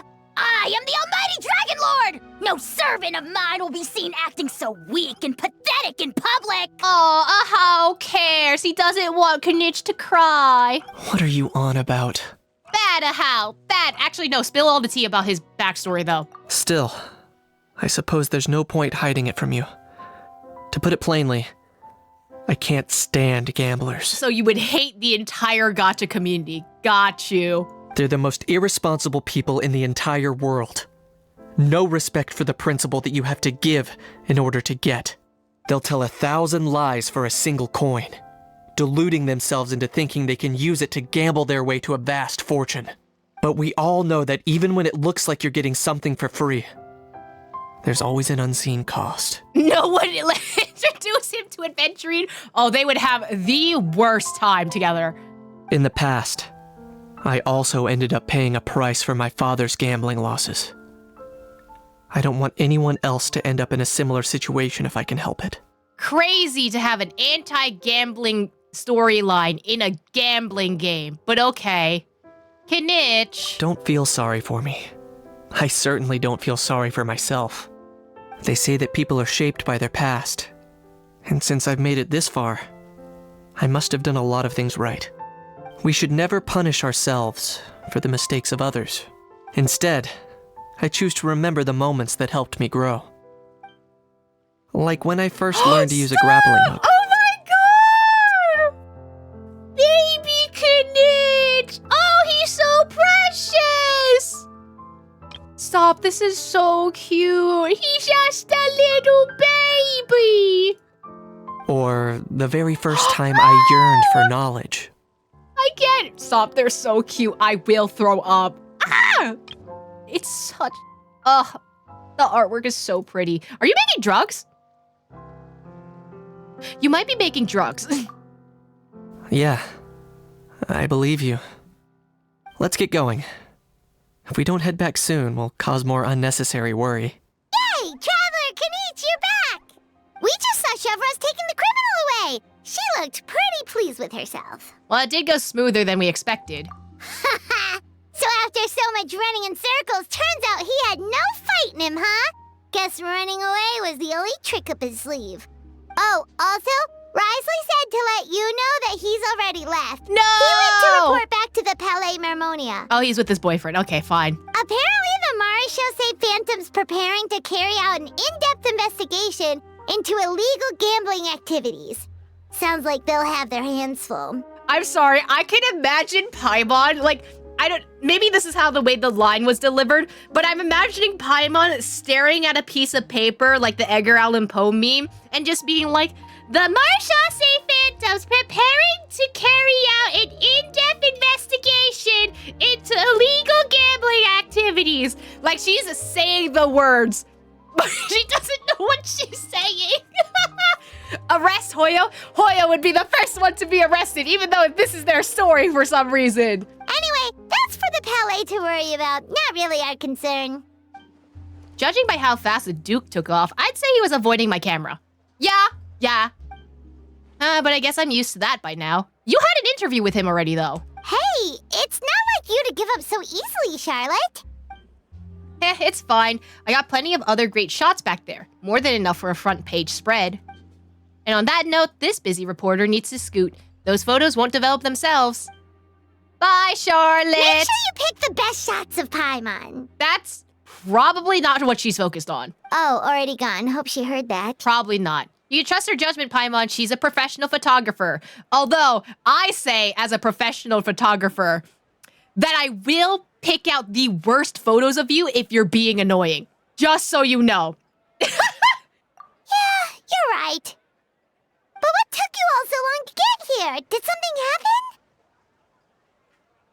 Hal bunked his head and started crying. What? Rumors and slander! When have I, the almighty Dragon Lord, Kahulahau, ever sunk to such sniveling? Quite literally on the daily, actually. Often, actually. Maybe I can stop taking his lines. Anyway, what's next? To be honest, I haven't decided yet. At the moment, I've got nothing urgent to get back for. And, in any case, the court might need me to testify again. Plus, that gun's still a key piece of evidence. I'll probably have to wait until the case is closed before I can return it to Natlan. So, I guess I'll be sticking around to enjoy the beach a little longer. Act 3, I don't like this title, I'm sorry. It's probably much better in Chinese. And it probably actually means something and is an idiom. Now that things have reached this point, we should add... A pinch of salt? A dash of pepper, actually. Brilliant. Huh? You two aren't talking about a new dessert menu by any chance, are you? Why are we adding salt and pepper to the dessert? Not desserts. Oh, we're talking about the script. Huh? Oh, my dear partner, photographer, rookie director. Our creativity must keep up with the overflowing enthusiasm of our fans. I know salted desserts exist, but at the same time, I would not like to add pepper unless it's already a pepper dessert. There's no room for dull scripts on my stage. Plot twists should strike the audience like a cloud of pepper, leaving them sneezing in surprise. Achoo! Okay. The same logic applies in catering. I once heard Miss Emily mention that pepper could be used in perfumes. Perhaps I could find a way to make it work in desserts too. There are spicy desserts, though. A peppery kick to complement the delicate sweetness of cream, perhaps. Wow, the two of them seem to be working together so well. I'm struggling to imagine what a pepper cake would taste like, though. It's not bad, I will say. I've tried one before. Not my favorite. Well, well, what do we have here? Escoffier's making a new cake? Yes, and she's...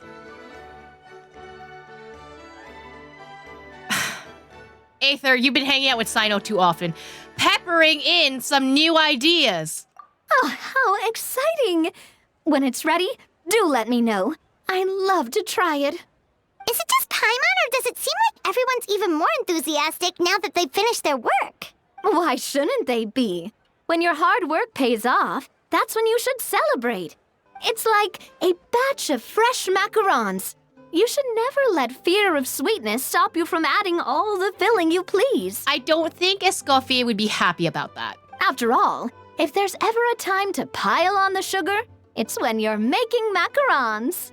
Pile on the sugar!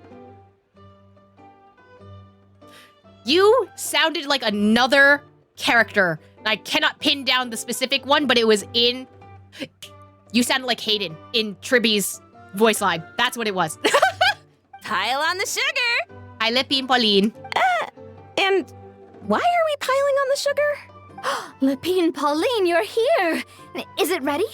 Of course! It all went according to plan. Huh? Were you off on some kind of important task? I was indeed. Please accept this. What's this? So it's a map of where everyone is. Okay. Oh, wow! It's a panoramic view of the amusement park with everyone's illustrations on it! Since the film Fantasyland has been such a success, we decided to create a unique souvenir to remember it by. We built this park together brick by brick, so we decided we'd all contribute to drawing this map together too. That's really cute. To be fair, it was mostly thanks to Miss Lepine Pauline. She's our expert when it comes to drawing after all. But we all did our best to leave our own marks too. That's right!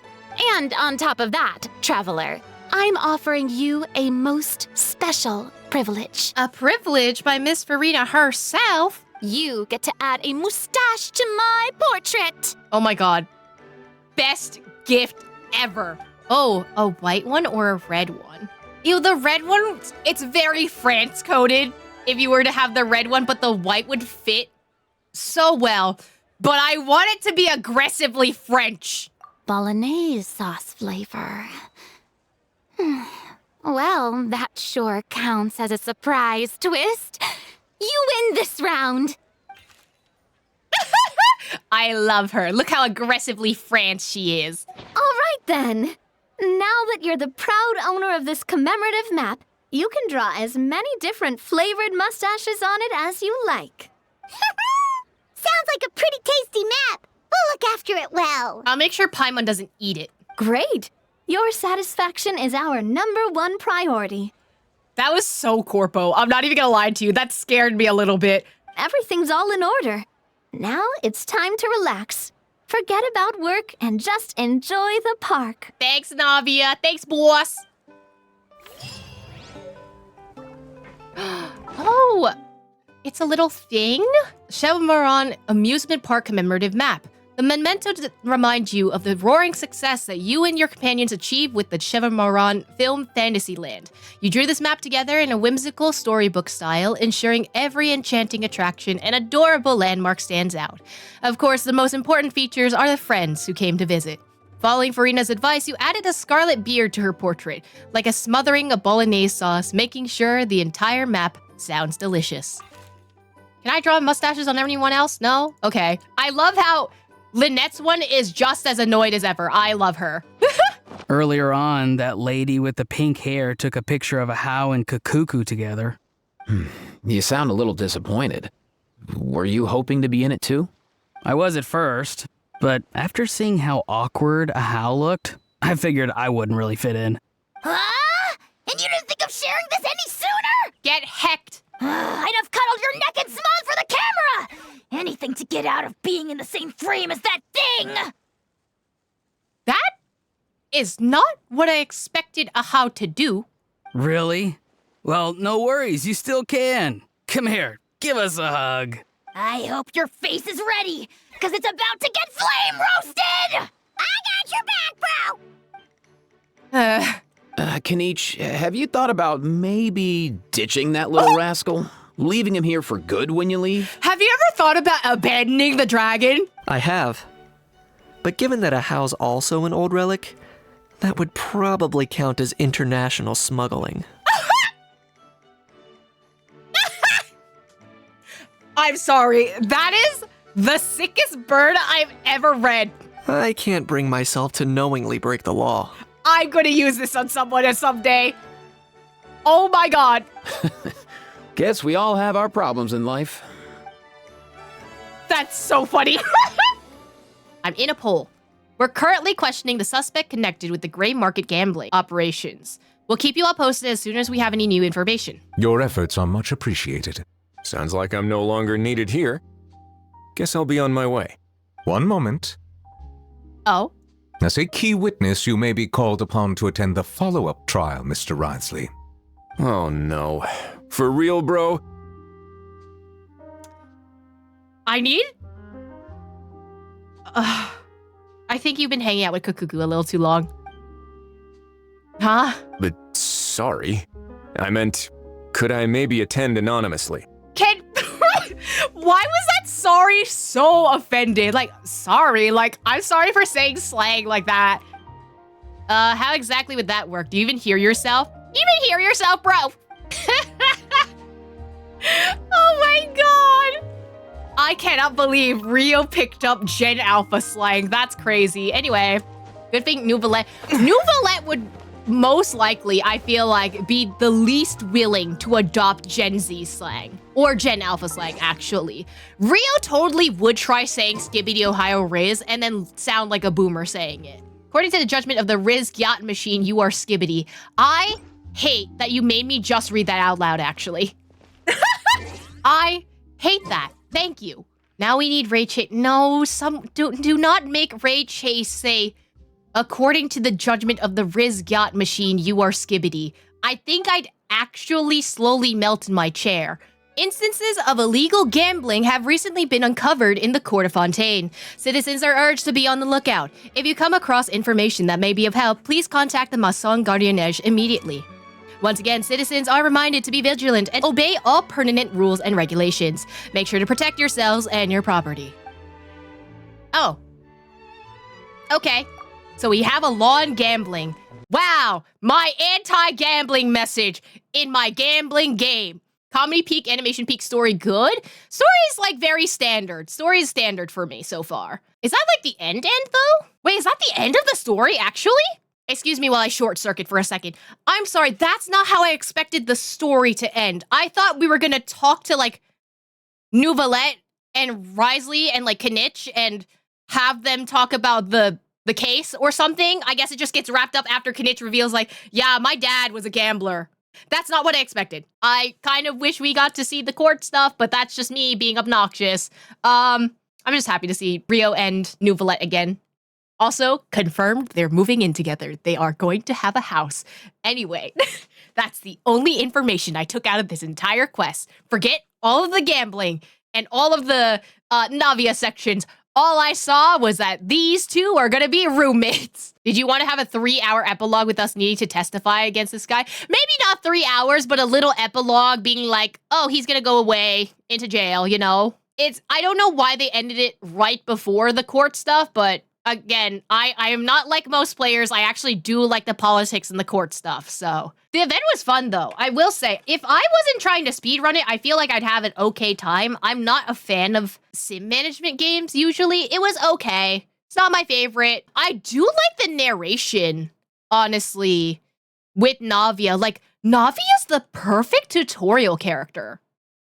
Honestly, peak. I love her. I prefer the potion making event one just because there's more puzzles and it's less on the management side, but it's not a bad mini game. It's not my type. of gameplay, you know? But I did like the fact that we got to see like another mention of Kinich's backstory, because I think it's only displayed in his character story and we never go into it in the actual Archon quest at all, just because Archon quest was all about war and Natlan stuff. Although, again, kind of sad that it has to be locked away behind an event that's going to disappear, but, you know, it'd be like that.